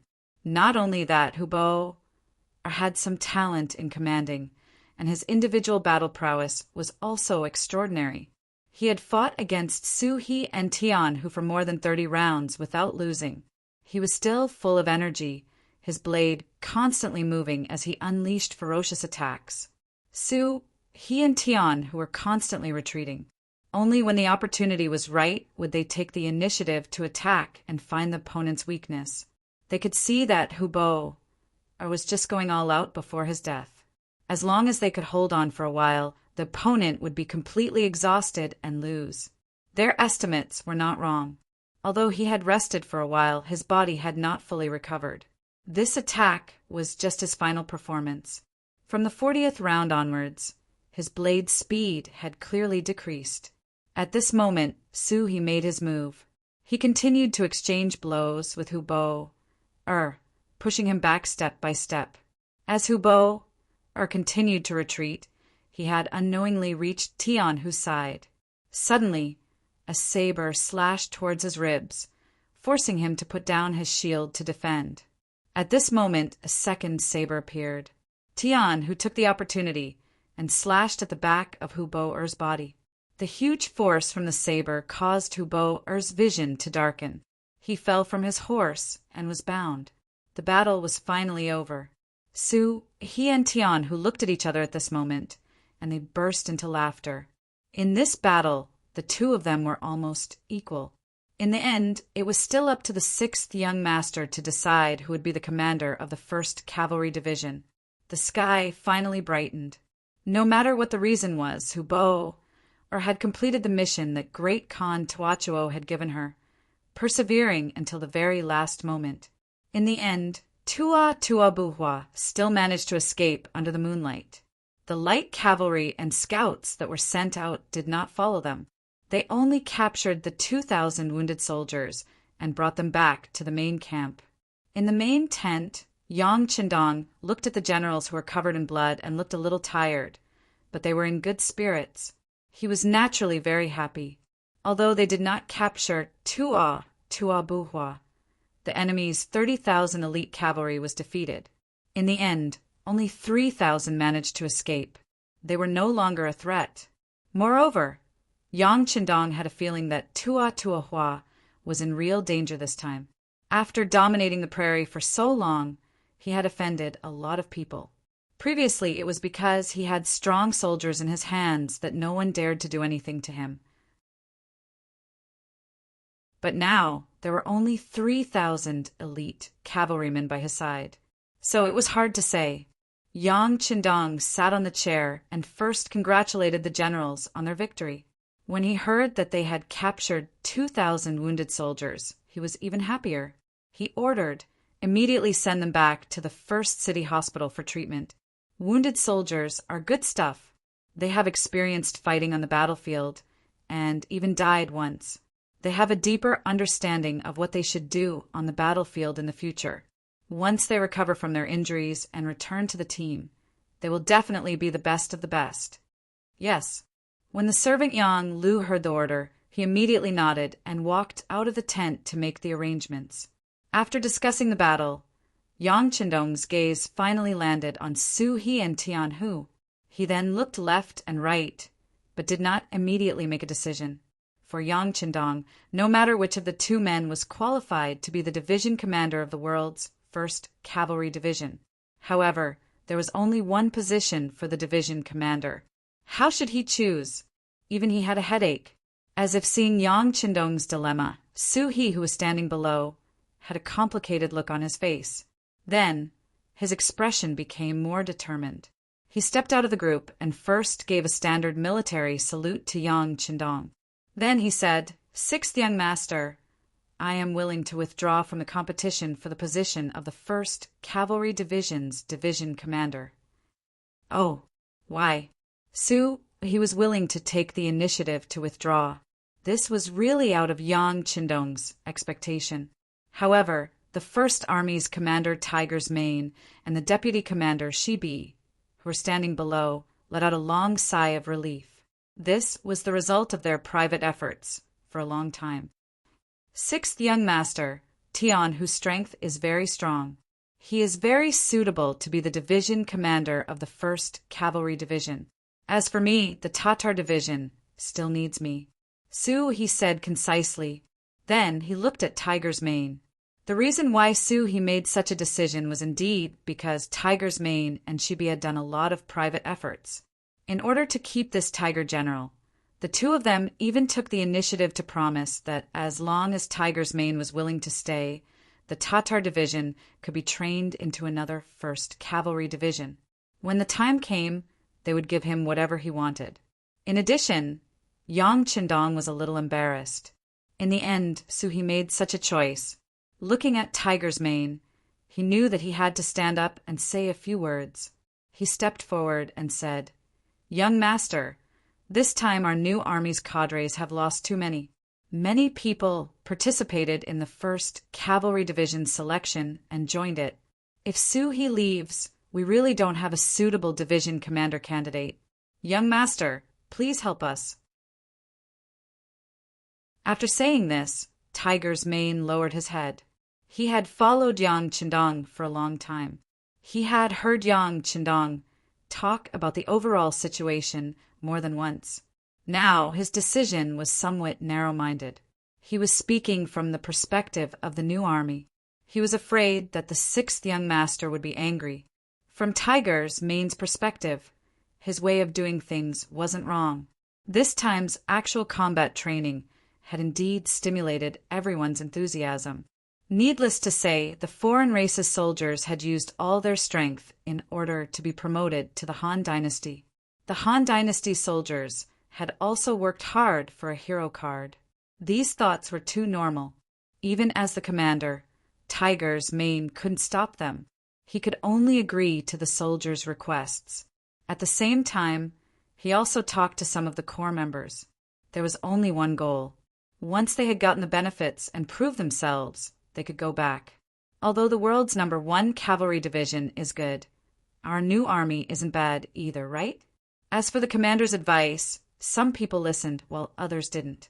After all, everyone had the right to choose their own future. Tiger's Mane only talked to them and didn't order them. Even the 6th young master wanted capable people to join the 1st Cavalry Division. How could he dare to threaten them with orders? As a result, there were indeed quite a few people who passed the battlefield test and returned. However, there were even more people who didn't return.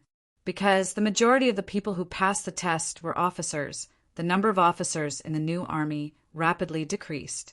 Su, he was one of the people that Tiger's Mane and the deputy commander were willing to fight for. The truth was just as Su said. After he left, there really wasn't a suitable candidate to be the Tatar division's commander in the new army. Servant Yang Qindong naturally told the following things to Yang Qindong. He fully understood the other party's difficulties and turned a blind eye to some of their private actions. Now that Su had publicly said that he wanted to return to the new army, he couldn't stop him. All right, since this is Commander Su's own choice, we can't force it. The 1st Cavalry Division's commander will be Tian Hu. He will be conferred the rank of Senior Colonel. According to the previous regulations, the 1st Regiment's commander will be Taimu the 2nd Regiment's commander will be Lu Duo, and the 3rd Regiment's commander will be Mu The 3rd Regiment's commander will be left empty until a suitable candidate is found. Finally, I will personally issue the order. What do you think? Commander Tian, do you have any other requests?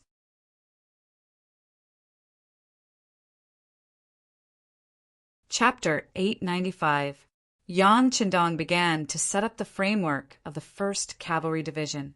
After that, the specific work would be completed by Tian Hu and the 2 newly appointed regimental commanders. Tian Hu, who had been called out, knew that he was going to be the 1st commander of the 1st Cavalry Division. Excitement finally appeared on his calm face. He suddenly knelt on the ground and raised his head to look at Yang Qindong. With a very respectful tone, he said, "Teacher, this student will definitely live up to your expectations." Most of the people who came from the Yang Qindong Academy were used to calling him Dean. However, there were also some people who performed well and were favored by Yang Qindong. They were specially taken care of and could be called teachers. Tian, who was one of these people, it was natural for a student to kneel before a teacher. Yang Qindong didn't stop Tian Hu's actions. Instead, he said with a face full of praise, "Tian Hu, I'm handing over these elite cavalry troops to you. What I want is an army that can fight at any time and win at any time. As long as you can do this, the logistics division will do their best to satisfy your needs. However, there is only one condition. If the combat strength of the troops is not good enough, I will hold you accountable as the commander. Teacher, don't worry. Since you've given this heavy responsibility to this student will definitely live up to your expectations. In the future, the 1st Cavalry Division will not disgrace this name. In the cold weapons battle, it will become the undisputed #1 in the world." Tian Hu said as if he was making a promise. He wasn't hot-headed. Although he said that the 1st Cavalry Division was the best in the world, it was only in the cold weapons battle. From this, it could be seen that he already had some plans in mind for how to develop and strengthen the troops of the 1st Cavalry Division. Later on, the facts also proved that the 1st Cavalry Division lived up to their name. The 6,000 cavalry troops had indeed become the strongest cavalry on the grasslands. Every time they went out to battle, the news of victory would be sent back. In battle, all the cavalrymen were good at using dual sabers. When they met a strong opponent, they would use one saber and one shield to attack and defend. In the end, as long as they heard their name, there would be no one who would not be afraid. The war with Tuatuabuhua had finally ended, and the world's #1 cavalry division was officially established. The 1st division commander was Tian Hu, the 1st regiment commander was Teimu, the 2nd regiment commander was Lu Duo, and the 3rd regiment commander was waiting to be appointed. When the news came out, Lu Duo burst into tears in his own tent. First, it was the captives. Then, it was the surrendered soldiers. Then, it was the battle to the death. Now, not only had he become the envied regiment commander, he had also become a member of the Han Chinese. From this moment on, he was truly reborn. The past had nothing to do with him anymore. Everything in the future would be a new beginning, and all of this was given to him by Yang Qindong.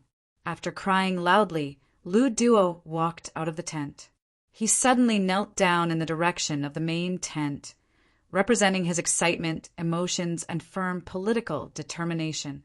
At the end of the battle, they brought the captives and put away the tents. The mercenaries returned to the beginning city in a grand and vigorous manner, as if they had come from the outside. There was still a great news waiting for him here, but he was still unaware of it. The army returned to the beginning city. It was already August, and it was the hottest time of the year. The winter in the beginning city was really cold, but it was not without its benefits. At least, it was not so hot in the summer. In the Yang residence, the news of the 6th young master's return had already spread. Immediately, there was a big cleaning. Water was splashed everywhere in the courtyard. While cleaning the ground, it also had the effect of cooling down the temperature. When Yang Qindong stepped into the gate, a cool breeze blew on his face. Hee good good. Yang Qindong chuckled and prepared to go to the inner courtyard. He had not seen the 3 madams for more than a month, and he missed them very much. However, before he could take a step, the 2 maids had already bowed and greeted him with a sincere smile on their faces. "Hello, 6th young master. The 6th young master has worked hard. Congratulations to the 6th young master." "Oh, congratulations to you too," Yang Qindong said indifferently. He thought that everyone was congratulating him because he had won the battle, so he did not care. However, when he walked all the way to the inner courtyard, everyone he met along the way would greet him and congratulate him. This made Yang Qindong feel that something was wrong. He did not know how many battles he had won, but it seemed that these maids did not care so much about it in the past. It wasn't until he arrived at the inner courtyard that he saw the 2nd madam's maid, Xing, respectfully escorting a female doctor in a white robe out. His brows furrowed involuntarily, and his expression became nervous. He strode forward and said as he walked, "Dr. Zhao, why are you here?" "Teacher." When she saw Yang Qindong walk over, the so-called Dr. Zhao quickly saluted to show her respect. Dr. Zhao's name was Zhao Yanmei. She was also a student of the Yang Family Academy. She was once known as the 2 saints along with Yuan Heping, who was known as the Sacred Hands. However, the former specialized in internal medicine and surgery, while the latter specialized in gynecology and pediatrics. Normally, if the madams were unwell or felt uncomfortable, it would be Zhao Yanmei who came to see them. They were all women and often went in and out of the inner courtyard of the Yang residence, so they were more at ease. Now that Zhao Yanmei was here, it must mean that one of the madams was unwell. It was no wonder that Yang Qindong became so nervous. "And why are you here? Is one of the madams unwell?" Yang Qindong did not even return the salute and asked anxiously. Facing the anxious Yang Qindong, Zhao Yanmei was neither anxious nor slow. She even said with a smile, "Teacher, this student congratulates you." "Congratulations, congratulations again. What's going on?" When Yang Qindong entered the courtyard, he heard these 2 words the most. At first it was fresh, but now he was a little annoyed. About this, please find out once you enter the inner courtyard. He did not know where Zhao Yanmei's courage came from. She did not tell him immediately, but kept him in suspense. It must be said that she had no choice. Second Madam had already told her that some things must be said by herself and not by others. Okay, I will go take a look. Xing, lead the way. Yang Qindong's face did not show whether he was angry or happy, but at least he was more stable than before. Zhao Yanmei dared to keep him in suspense, so it should not be a bad thing. Xing happily agreed and led Yang Qindong to the room of the second madam in the inner courtyard. Yang Qindong's footsteps were very fast, causing Xing to quickly fall behind. It wasn't until Yang Qindong entered the small courtyard that he saw Qiao Yin resting under a large tree. Seeing that she was fine, he let out a long sigh of relief. The maids beside the tree were very perceptive. When they saw Yang Qindong appear, they bowed and paid their respects. They ignored the sixth young master and went in front of second madam. Holding her small hand, they asked with concern, "Qiao, I just saw Dr. Zhao leave. What happened? Are you feeling unwell?" At this moment, Qiao Yin's face was red. "Young master, I did not expect you to return so quickly. I was originally prepared to welcome you at the door with fourth sister and fifth sister. We are husband and wife. There is no need for those complicated formalities." "That's right. You still haven't answered me. Where are you feeling unwell?" Yang Qindong casually waved his hand. He had never cared much about formalities. It was only because of his high status that he had to pay attention to them. However, in his opinion, when he was with his wife, he should save on formalities. Feeling Yang Qindong's sincere concern, Qiao Yin's face was like a peach blossom. She first lowered her head and then said in a voice as soft as a mosquito, "Young master, I am not sick." "Not sick? Then what is Dr. Zhao doing here?" "It's fine. What is it that you cannot tell the young master? Hurry up and say it." If Zhao Yanmei's expression did not change when he saw her, and even looked a little happy, he would have thought that Qiao Yin was seriously ill. Seeing Yang Qindong so anxious, Qiao Yin knew that she could not hide it any longer. She said in a small voice, "Qiao is really not sick. It's just morning sickness." "Not sick? Morning sickness?" The anxious Yang Qindong was stunned by these words and stood there in a daze. "Yes, it's morning sickness. Dr. Zhao said that I am pregnant with the young master's child." As Qiao Yin spoke, she gently stroked her stomach that had not changed at all. She looked very happy. "Pregnant with my child?" At this moment, Yang Qindong finally reacted. He stood there in a daze. At this moment, it was as if his mind had gone blank. At this moment, it was as if everything around him did not exist and he was the only person in the world. In his previous life, Yang Qindong did not have a family because of the nature of his work. Naturally, he did not have children of his own. But now, someone suddenly told him that he was going to have a child. He was completely unprepared and did not even have the slightest bit of vigilance. He was completely stunned by this news. He was going to have a child? This was the first time in both his previous life and this life. Once upon a time, he had thought about this problem. When he first got together with Hu Yan and the others, he considered that they were still young and his condition was not stable. He had tried his best to suppress it and did not have any plans to have a child. Later on, when his condition got better, Yang Qindong thought about this problem and tried very hard. But for some reason, none of his wives were pregnant. Later on, when the war in various places became tense, he did not think too much about it. He thought that when the situation was completely stable, he would check it out properly. But he did not expect that before he even did that, he was already pregnant. This was enough to prove that there was nothing wrong with him. There was nothing wrong with him.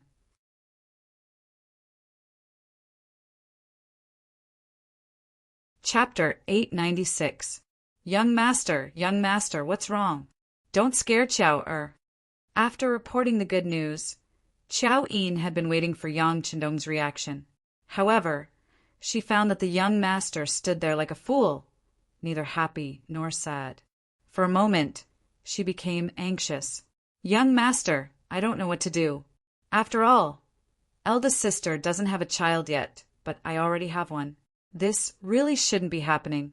If young master isn't happy, then Chao doesn't want it. As she spoke, Chao Yin began to cry. She couldn't be blamed for being so agitated. Hu Yan, as the legal wife, didn't have a child yet, but she, as a concubine, had a child first. This was not allowed in many large clans. In fact, in order to protect the position of the legal wife, whether or not she could keep the child was another matter. The crying Chao Yin finally woke Yang Chendong from his fantasy. When he saw that Chao Yin was crying, saying that she was wrong and talking about Hu Yan, he pulled her into his arms. My good Chao, what are you saying? You have a child, so the other sisters should be happy. How could they be angry? Moreover, they will have children in the future. There's nothing to be jealous about. Ah, really? Chao Yin was, after all, only a maidservant and not a legitimate daughter of a large clan. Therefore, she had only heard of such things and didn't feel that deep of a fear. Now that she heard Yang Chendong say that there was no problem, then there was naturally no problem. She immediately laughed through her tears. It's true. It's truer than real gold and silver. Yang Chendong hugged Chao Yin lightly and laughed foolishly. Oh right, when did this happen? How long has it been? The last time the young master married little sister Tuya. On the second night, didn't you come to my room and little sister Xiang Nyangzi's room? Dr. Zhao said that the child is still young. Chao Yin's face was full of happiness when she spoke of this. Okay. Yang Chendong was so happy that he could only nod his head continuously. When he was looking for the two madams, he had put in a lot of effort because he had found another sister for them. He felt a little guilty in his heart. He didn't expect that his hard work would really bear fruit. Good, very good. It was indeed wonderful. Chao Yin's pregnancy was not only a joyous occasion for Yang Chendong, but also for all of Yangxia. As the ancients say, there are 3 ways to be unfilial, and having no descendants is the worst. Even the common people thought so, not to mention a large force like the Yang faction. It could be said that whether Yang Chendong had an heir or not was related to the foundation of the country. Yang Chendong was a good person in every way. He also enjoyed supreme power in Yangxia. However, he was criticized for not having an heir. After all, he didn't have a child. If something happened to him, what would happen to such a large system? Where would they go? Fortunately, Yang Chendong was still very young. He was only 24 years old now. They could still wait and see. Otherwise, those old masters would probably consider sending him for a thorough examination. Now that Chao Yin was pregnant, it was enough to prove that there was nothing wrong with Yang Chendong. This way, everyone's hearts could finally be put down. Yang Chendong returned, and the news of second madam's pregnancy quickly spread. Chao Yin didn't let them say it before. First, she wanted to give the young master a surprise. Second, she wanted to see sixth master's thoughts. If Yang Chendong cared about Hu Yan's feelings, then she would definitely make the decision to abort the child. Among the madams, Chao Yin regarded Yang Chendong as more important than her own life. As long as the young master was well, she was happy. As for her own thoughts, it didn't matter. Now that Yang Chendong had returned, it showed that he liked the child very much. The news naturally spread. Immediately, countless telegrams were sent out from Origin City. Countless officials lined up outside the Yang residence, requesting to meet and congratulate them. Beta Persei was the first to rush over. Although he was a servant of the Yang family, when the young master wasn't around, he didn't dare to casually enter the inner courtyard without orders. There were differences between men and women. Perhaps the young master wouldn't say anything, but someone might make a fuss about it. Young master, congratulations. As soon as he entered the courtyard and saw Yang Qindong, Beta Persei knelt down with a plop. At the same time, tears flowed from his eyes. They were tears of excitement and joy. As a person by Yang Qindong's side, he hoped more than anyone that the young master could have children as soon as possible. He had a little master, or even a group of little masters. All right, get up. Why are you crying as a man? Yang Qindong felt Beta Persei's loyalty. He excitedly helped him up and then laughed. The young master will have children in the future. How is it? Are you happy? I'm happy. Beta Persei nodded repeatedly without any pretense. Yang Qindong patted Beta Persei's shoulder and said emotionally, All right, then I'll say something that will make you even happier. Step down from your position as the logistics division head and hand over the job to Yang Lu. You will continue to be by the young master's side in the future. He was used to working with Beta Persei. Even though Yang Si and Yang Lu did a good job, he still felt that something was missing. All right, Beta Persei nodded vigorously. Although being the logistics division head was impressive and everyone had to curry favor with him, compared to being able to be by the sixth young master's side, that was all bullshit. Well, go and tell Chiu Vi, Dao Xiao, and the others to guard the courtyard gate. Tell those who want to congratulate him to do their jobs well. The young master will be very happy and go do whatever you need to do. By the way, the scale of the guards should also be expanded. Now that we have enough manpower, you can ask the 2 captains to pick the best ones to expand the guards. Yang Qindong thought that the number of guards was only 100. They could handle some small matters, but when it came to major matters, they would still be weak. Therefore, he took advantage of this opportunity to choose a good number of elites during the training. Yes, Beta Persei agreed excitedly. He had been thinking about this matter for a long time, but since the young master did not say anything, he really did not know what to say. Young master, what scale do you think is suitable for the expansion? A guard team of 500 people. The strength of 1,000 people should be enough to ensure the usual safety. By the way, go and discuss with Jiangping. The security of the inner court should also be increased. What exactly is needed and how many people are needed will depend on what she says. Yang Qindong thought of Qiaoyin's pregnancy. This kind of thing would continue to happen in the future. The safety of the madam must also be protected. The number of female soldiers must also be increased. Yang Qindong was about to have a child. The news quickly spread, and the entire first city was bustling with noise and excitement for several days. After that, everything gradually returned to calm. At this moment, a message from the Security Bureau interrupted the peace.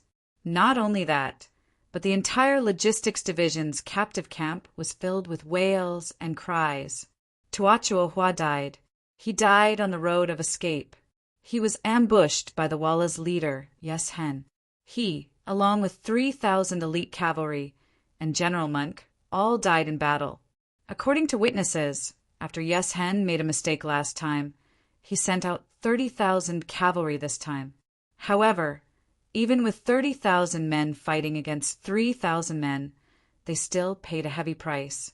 More than 10,000 men died in the battle, and the remaining 20,000 men were all injured. In the end, the battle lasted for 3 days and 3 nights, and everyone was exhausted to death. Tuobohua himself also died in the end. It was said that there were no less than 50 wounds on his body. With the death of Tuachuo Hua, the Tatar tribe was about to become a part of the history of the grasslands. They went from glory to decline. Although Tuachuo Hua was dead, his spirit was still there. The captives in the logistics division had always thought that one day the great Khan would come back. This way, they would have a place to be useful. Now that their hopes were dashed, many of them began to slack off. Some of them even went on a hunger strike, as if they wanted to live and die with the great Khan. This was especially true for the 2,000 injured and sick people who were sent to the hospital. They wanted to get revenge on Yes Hen and almost caused a scene in the hospital. If the mercenaries did not appear in time, there would be a big problem. Among the captives, there were quite a number of Tatar soldiers. Naturally, the situation would not be small. The officers had no choice but to report the situation to Yang Qindong.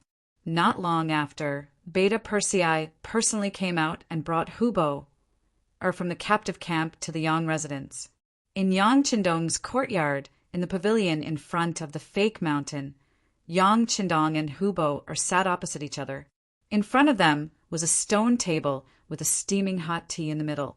Beta Persei and the first guard captain Xiao Vi were staring at Hubo, to prevent him from jumping up and attacking. Remove the shackles and shackles.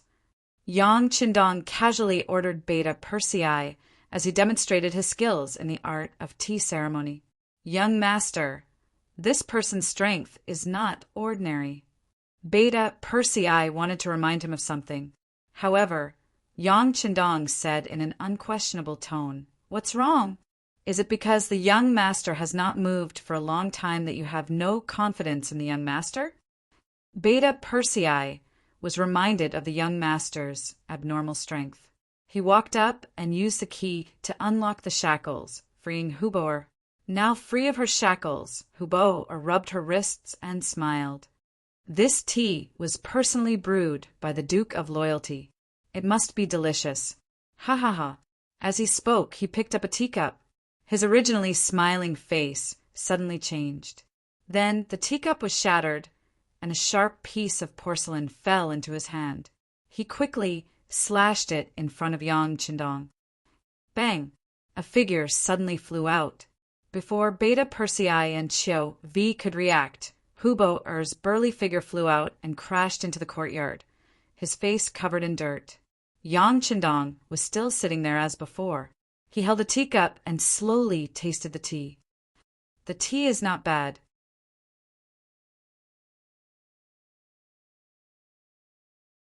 Chapter 897. You're courting death. Beta Persei finally reacted. He snorted coldly and walked towards the courtyard. From the looks of it, he wanted to teach Hubo a lesson. Beta Persei, bring Hubo over and let him sit down. You and Xiao Vi can just watch from afar. Yang Qindong raised his head slightly and ordered in an unquestionable tone. Beta Persei did not dare to disobey. He could only help Xiao Vi carry Hubo, and place him in front of Yang Qindong. Then the two of them retreated far away and quietly watched everything unfold. Hubo sat down again. His face did not show any signs of defeat. On the contrary, he looked at Yang Qindong curiously and asked, "Your martial arts are very powerful." Speaking of which, this was the first time Hubo had observed Yang Qindong so closely. Only now did he realize that compared to Tua Buhua, this self-proclaimed heavenly Khan was so young that it was ridiculous. "Haha, you want to kill me? Then I'll give you a chance," Yang Qindong said without answering the question. Then, as if he was performing a magic trick, he took out a dagger the length of an arm and placed it on the stone table.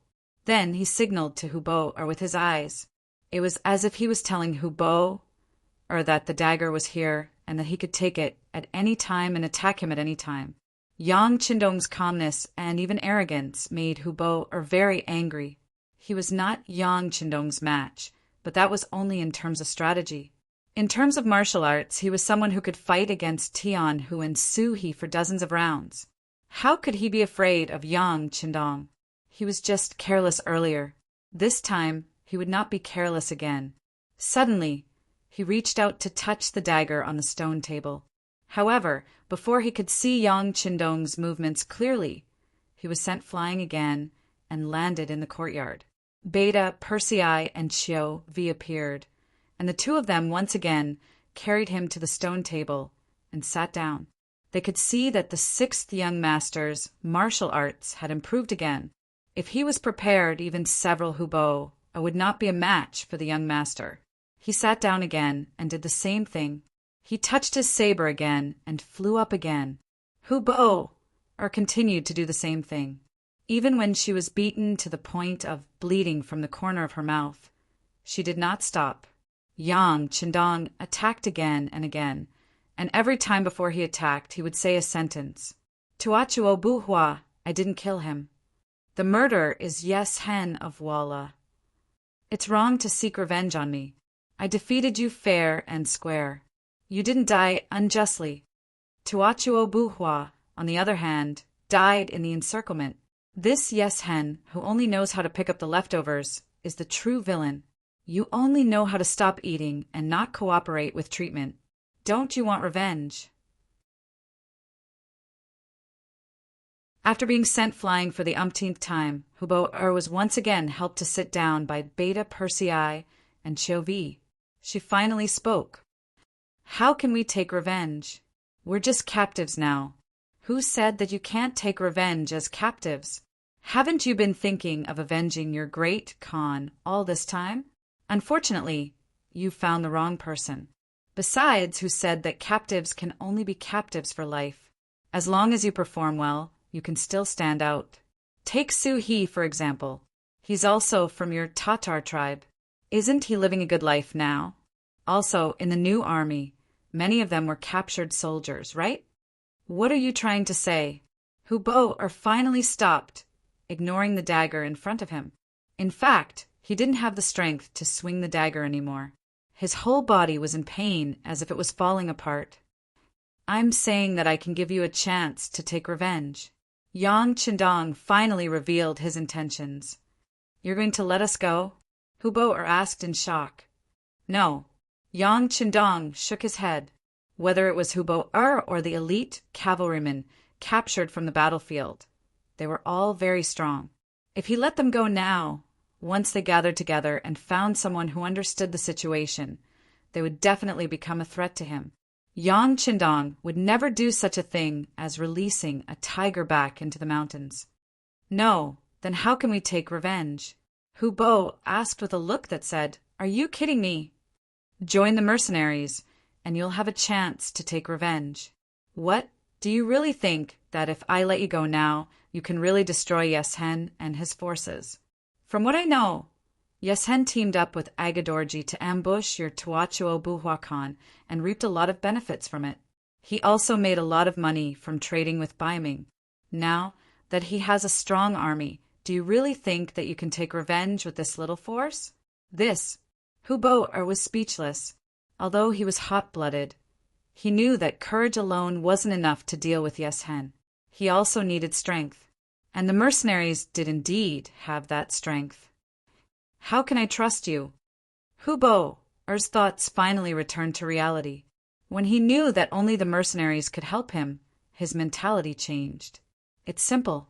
Join the mercenaries, and I'll help you destroy Walla's forces and kill Yes Hen within 3 years. If you can't do it, you can leave at any time. You can even start a rebellion if you want. Once Yes Hen is killed, if you and your companions want to leave, I promise I won't stop you. How about it? I can swear on my honor as the Heaven Khan to the Tengri Heaven. Yang Qindong said with a serious face. For others, swearing to the Tengri Heaven was a very important and even sacred thing. However, he didn't think so. He didn't believe in it. Moreover, he wasn't lying. He had to get rid of Yes Hen. Seeing that Yang Qindong had sworn on his honor, Hubo had no choice but to believe him. He nodded. All right, I believe you. Very good. It's a pleasure working with you.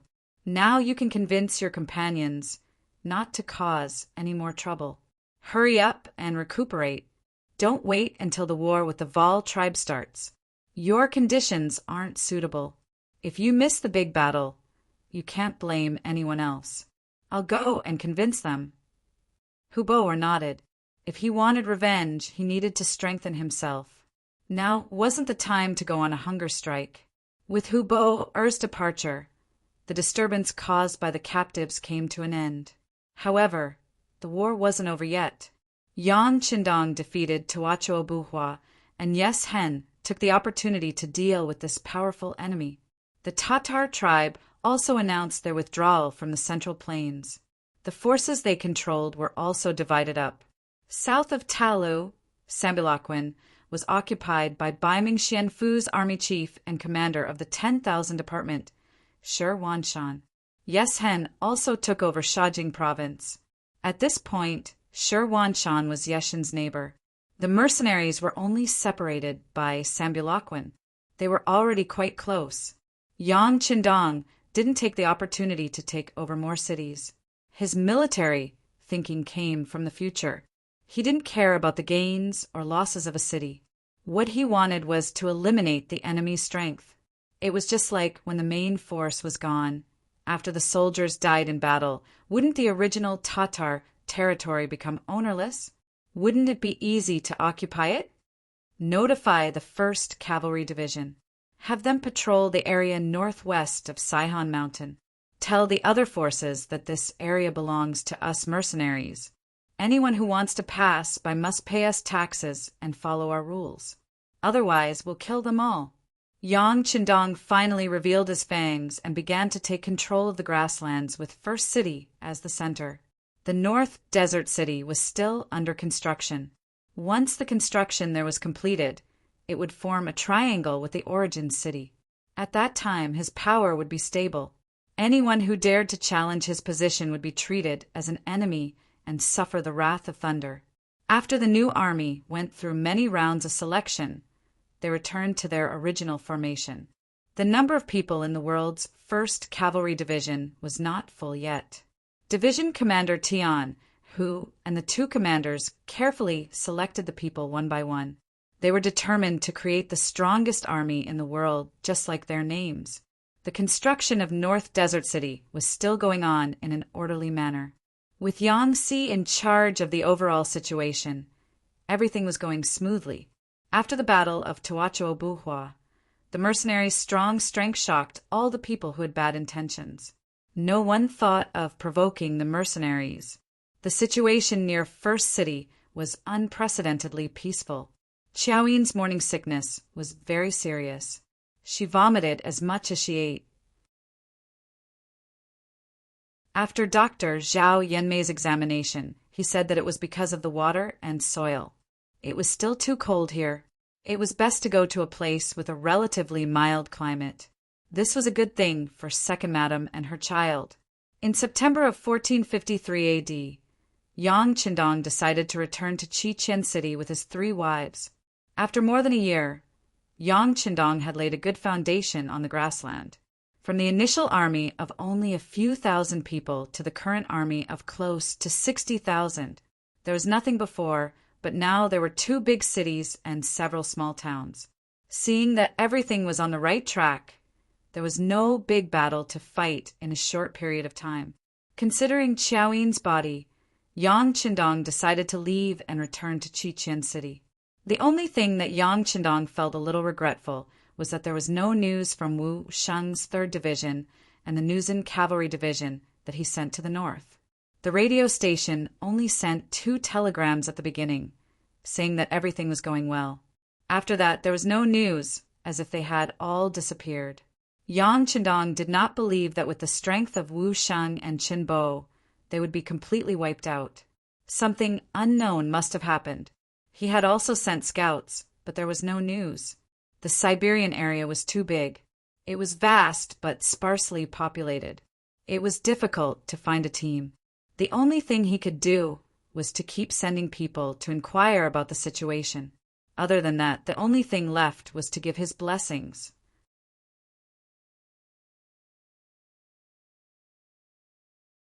Chapter 898. Yang Qindong decided to leave, and Tiger's Mane stayed behind under his arrangement. In terms of political affairs, Yumian was his deputy, and in terms of military affairs, Shbai was his deputy, so he could rest assured. After leaving Yangtze to build North Desert City and 6th Yang Qindong to manage the logistics team, Yang Qindong left the first city in mid-September with his 3 wives, Beta Persei, Wangxi, and the others, as well as the 2 guards and 3,200 members of the ferocious Tiger Regiment. When he left, Yang Qindong deliberately suppressed the news. He did not want everyone to know that he had left the first city. Although it was destined that he would not be able to hide it for long, As long as he kept it a secret for one more day, he would be able to deter them for one more day. In order to prevent being discovered, the team left the city in the evening and set up camp 20 miles away from the first city. In the big tent, Yang Qindong accompanied the 3 wives to eat, and from time to time, there would be laughter. In the big tent at the side, Beta Persei was also enjoying the joy of eating and chatting with Kikij. Beta Persei and Kikij's marriage was reported to Yang Qindong, and after getting permission, they got married 7 days ago. It also became a grand occasion in the first city at that time. Not only did Tiger's Mane and a group of senior generals go, Tian Hu, the commander of the 1st Cavalry Division, Xiao Feng, the leader of the ferocious Tiger Regiment, Feng Liang, the director of the Security Bureau in the first city, and even Yang Si and the others rushed over from North Desert City to congratulate their boss on his wedding. Most importantly, the witness was powerful. It was actually Yang Qindong himself who personally witnessed their marriage. With this big sign, everyone who was able to participate in this event shared the glory of it. Not to mention, Beta Persei was also very popular. At one point, he had arranged more than 50 tables for the wedding banquet, and this was because those who were not of a high enough rank did not appear. Otherwise, even 100 tables would not be enough. The better news was that Kikij was not marrying Beta Persei as a concubine, but as the first wife. Speaking of this matter, he had to thank his younger brother, Ba Tuesday. It was precisely because of his good performance on the battlefield that he participated in the battle against the Tatar elite cavalry. Not only that, he killed 4 of the enemy's men. Not only that, he was promoted to a higher rank, he also promoted his older sister Kikij. Now only his mother, Badama, was left. Presumably, as long as she could perform meritorious deeds on the battlefield, there would still be opportunities. This was also the reason why Yang Qindong became the wedding officiator. Under such a lively atmosphere, Beta Persei could not stop smiling that day. 7 days after the wedding, he left the first city with the young master. After asking for instructions, he decided to take Kikij out to see the world.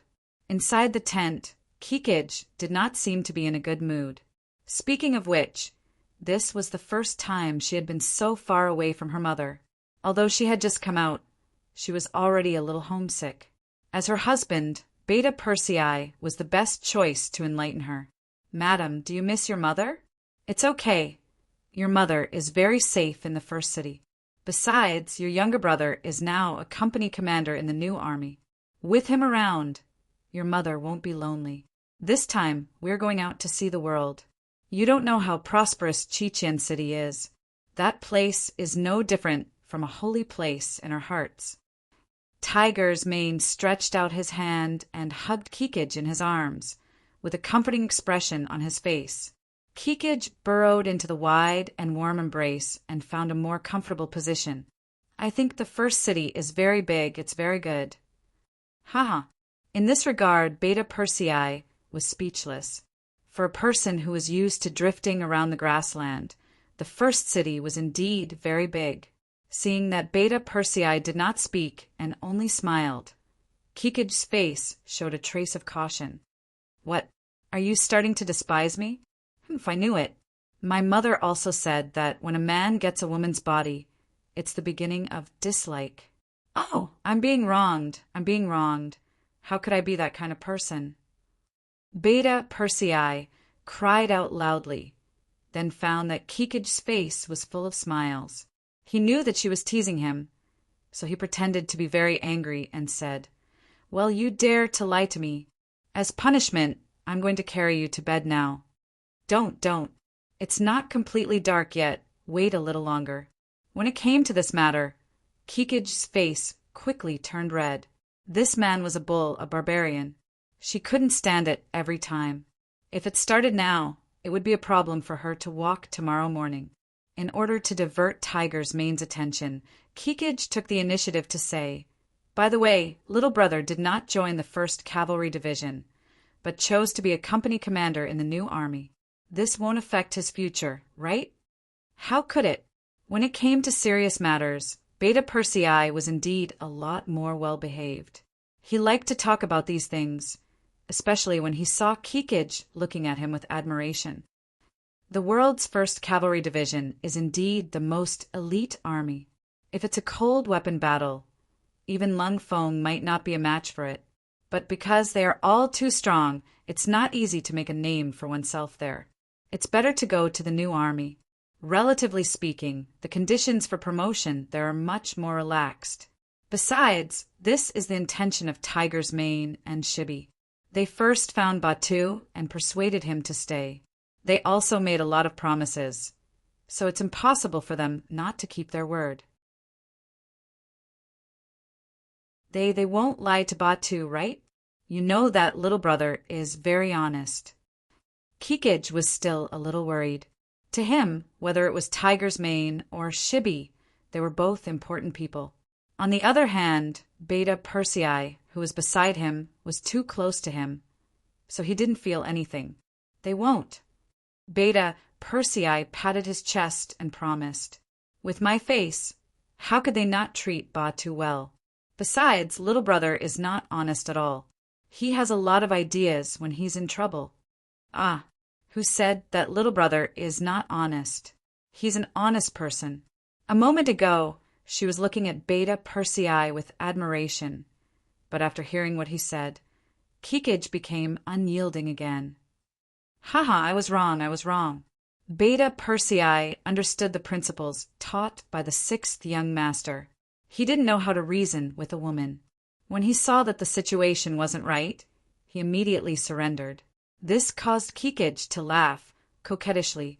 In the main tent a few dozen meters away, Yang Qindong was drinking horse milk wine and eating mutton with the seventh madam. Yang Qindong wasn't very interested in these things, but it was the madam's request. She also said that after leaving here, it would be difficult to eat such authentic food in the future, so he could only accompany her. War God, is second sister asleep? Just like how every madam had their own way of addressing Yang Qindong, Tuai was used to addressing Yang Qindong in this way. She's asleep.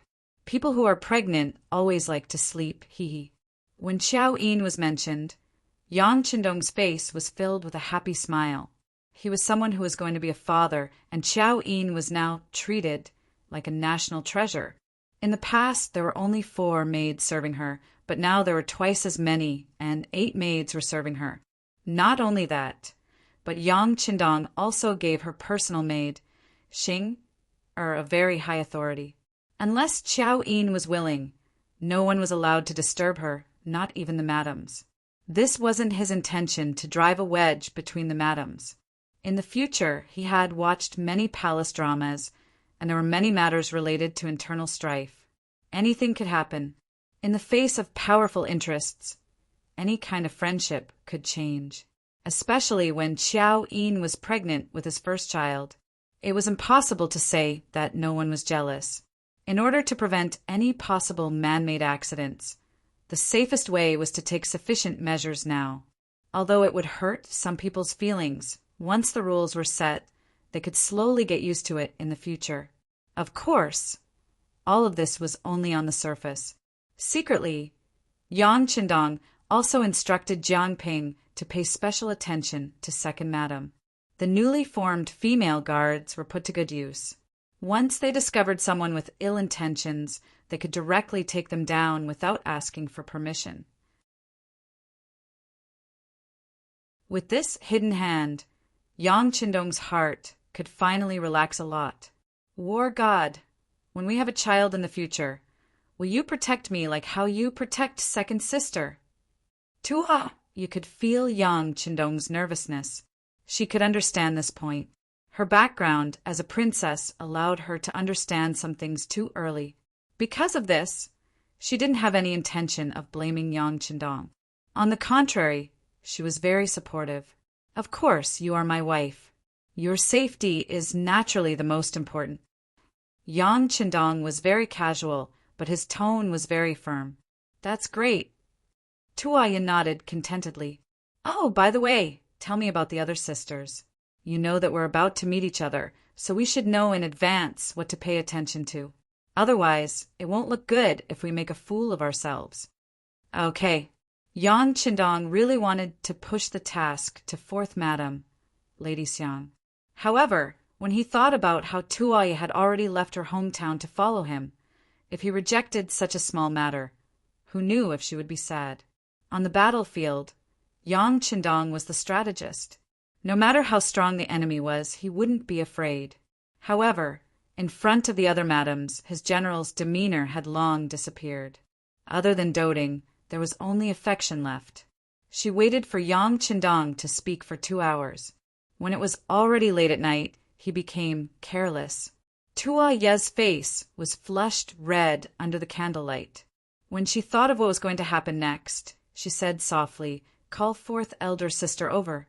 I can't handle it alone." He okay. Seeing that Tuoye had already gotten used to accompanying him with the other sisters, Yang Qindong was very happy. This was also a way to promote the friendship between the sisters. The next morning, the group set off as usual after breakfast. Everyone seemed to be in a good mood. This kind of process where they didn't have to think about fighting and only had to travel slowly was a great way to improve the relationship between everyone.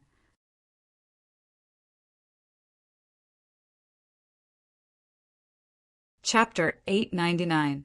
Su Yunsheng, the head of the reconnaissance team, was the first to set off, leading a company of scouts to scout ahead.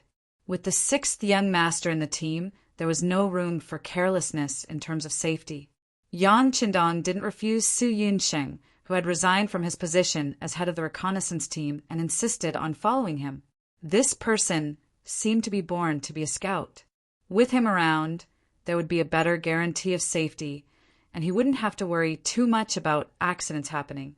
The team was vast and mighty and slowly all the way to the new Gondusi area.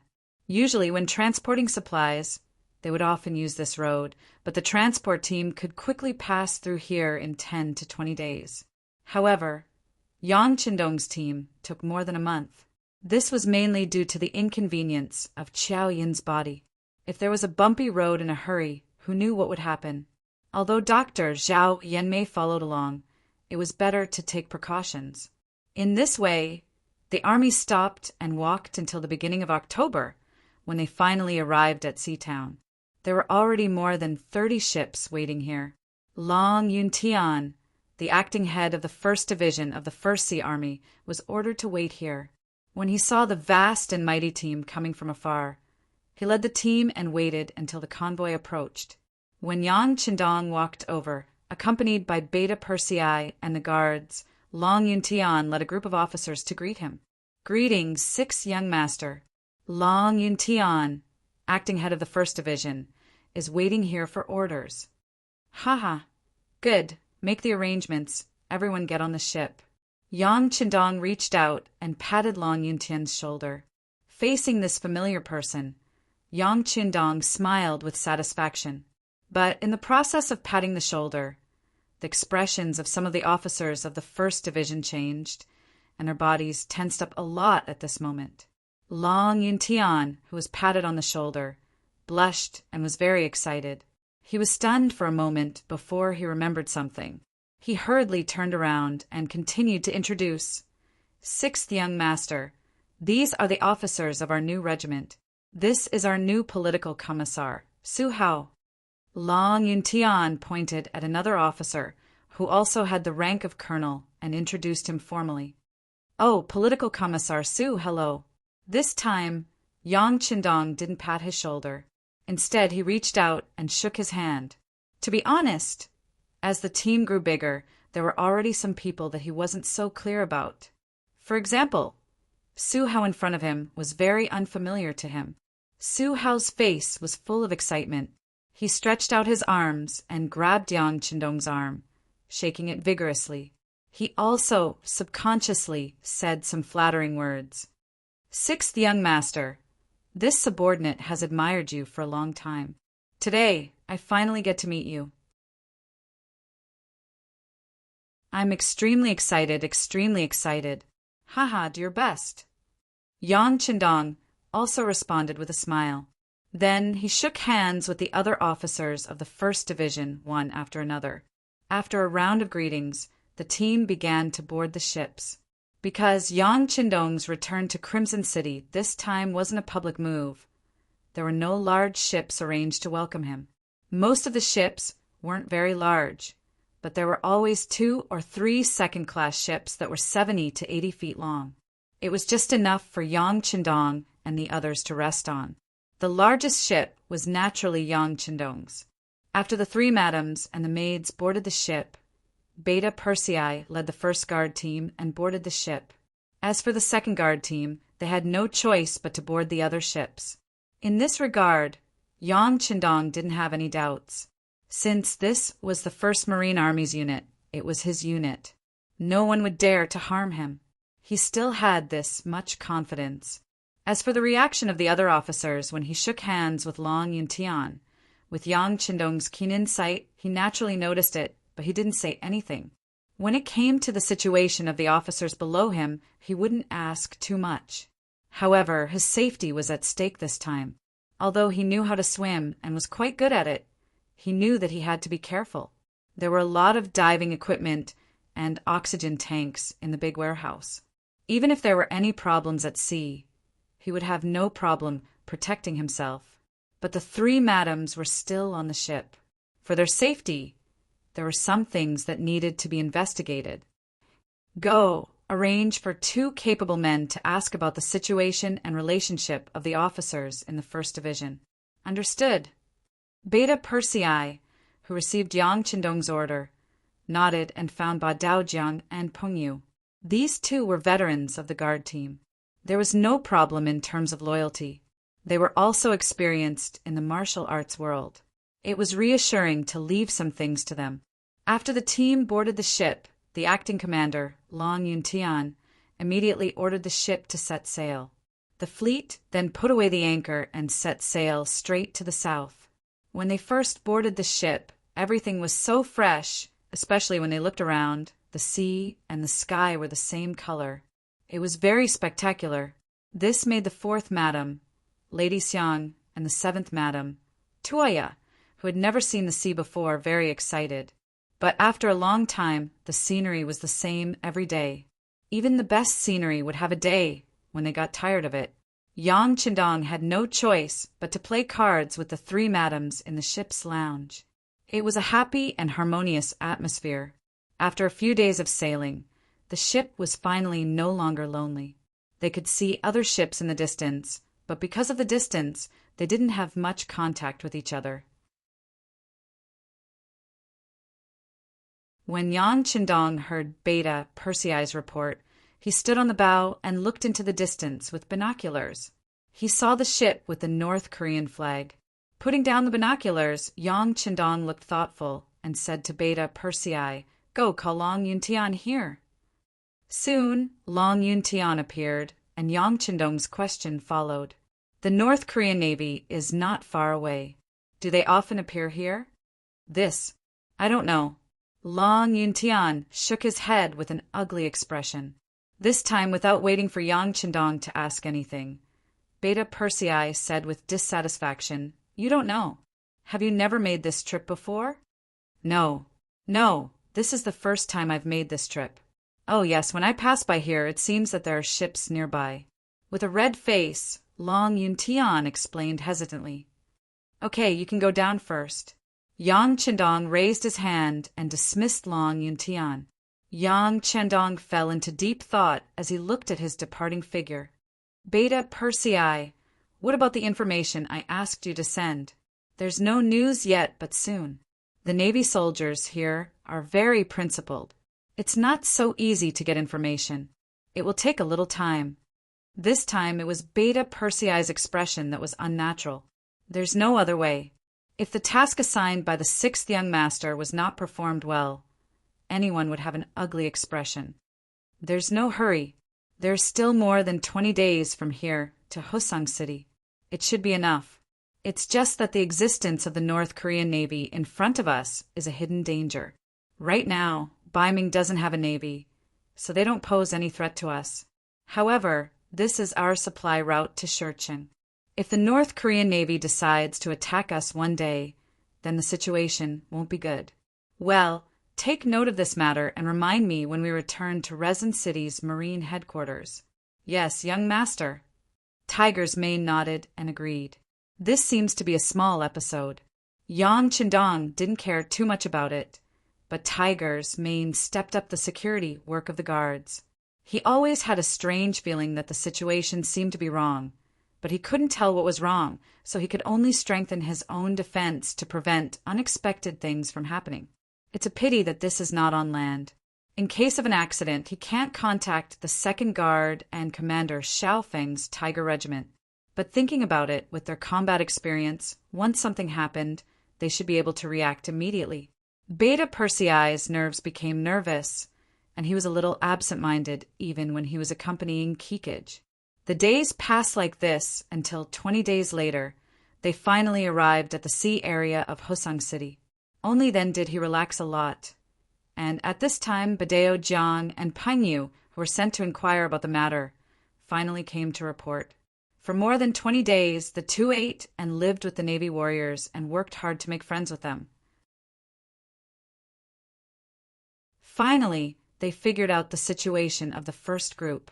This time, they came to report to Beta Persei. Half an hour later, Beta Persei came to the main cabin where Yang Qindong was and reported the situation in detail.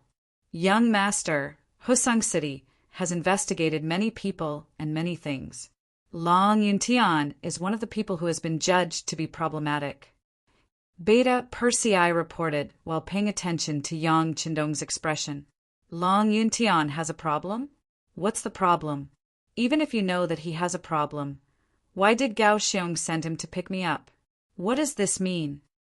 Yang Qindong was also a little confused, but it could be seen that he was somewhat angry. Yes, young master, this is the problem. Long Yuntian's problem is that he was not careful when inspecting the goods at sea, and that batch of goods happened to be one of the goods that Yang Taizhu smuggled out at that time. It is because of this matter that some people think that Long Yuntian may be Yang Taizhu's accomplice. Even if he is not, at least he is someone who helped him. I heard that because of this, there is still a lot of controversy. In the following time, Beta Persei gave a detailed report of the situation that Badeo Jiang and Pengyu learned from the soldiers below. According to Beta Persei, the Vice Minister of the Ministry of Supervision, Wu Qian, believes that Long Yuntian has a problem and once proposed to remove him from his post and investigate and even search his house. But this proposal was rejected by Commander Gao Xiong of the 5-man team. What Commander Gao Xiong meant was that Long Yuntian was a good cadre, a cadre who could fight. It was just that he wasn't that principled in the past. Considering that the goods came from Crimson City and were wanted by the Security Bureau, it was reasonable that he didn't check them carefully. After all, the status of the Security Bureau was very special, and not every department had the right to order them around. Therefore, Long Yuntian's problem was at most a momentary lapse in inspection, and a person should not be killed because of this small matter. You're tuning in to the Thunder Spear YouTube channel. Don't forget to subscribe and join us on this journey to catch the most captivating stories.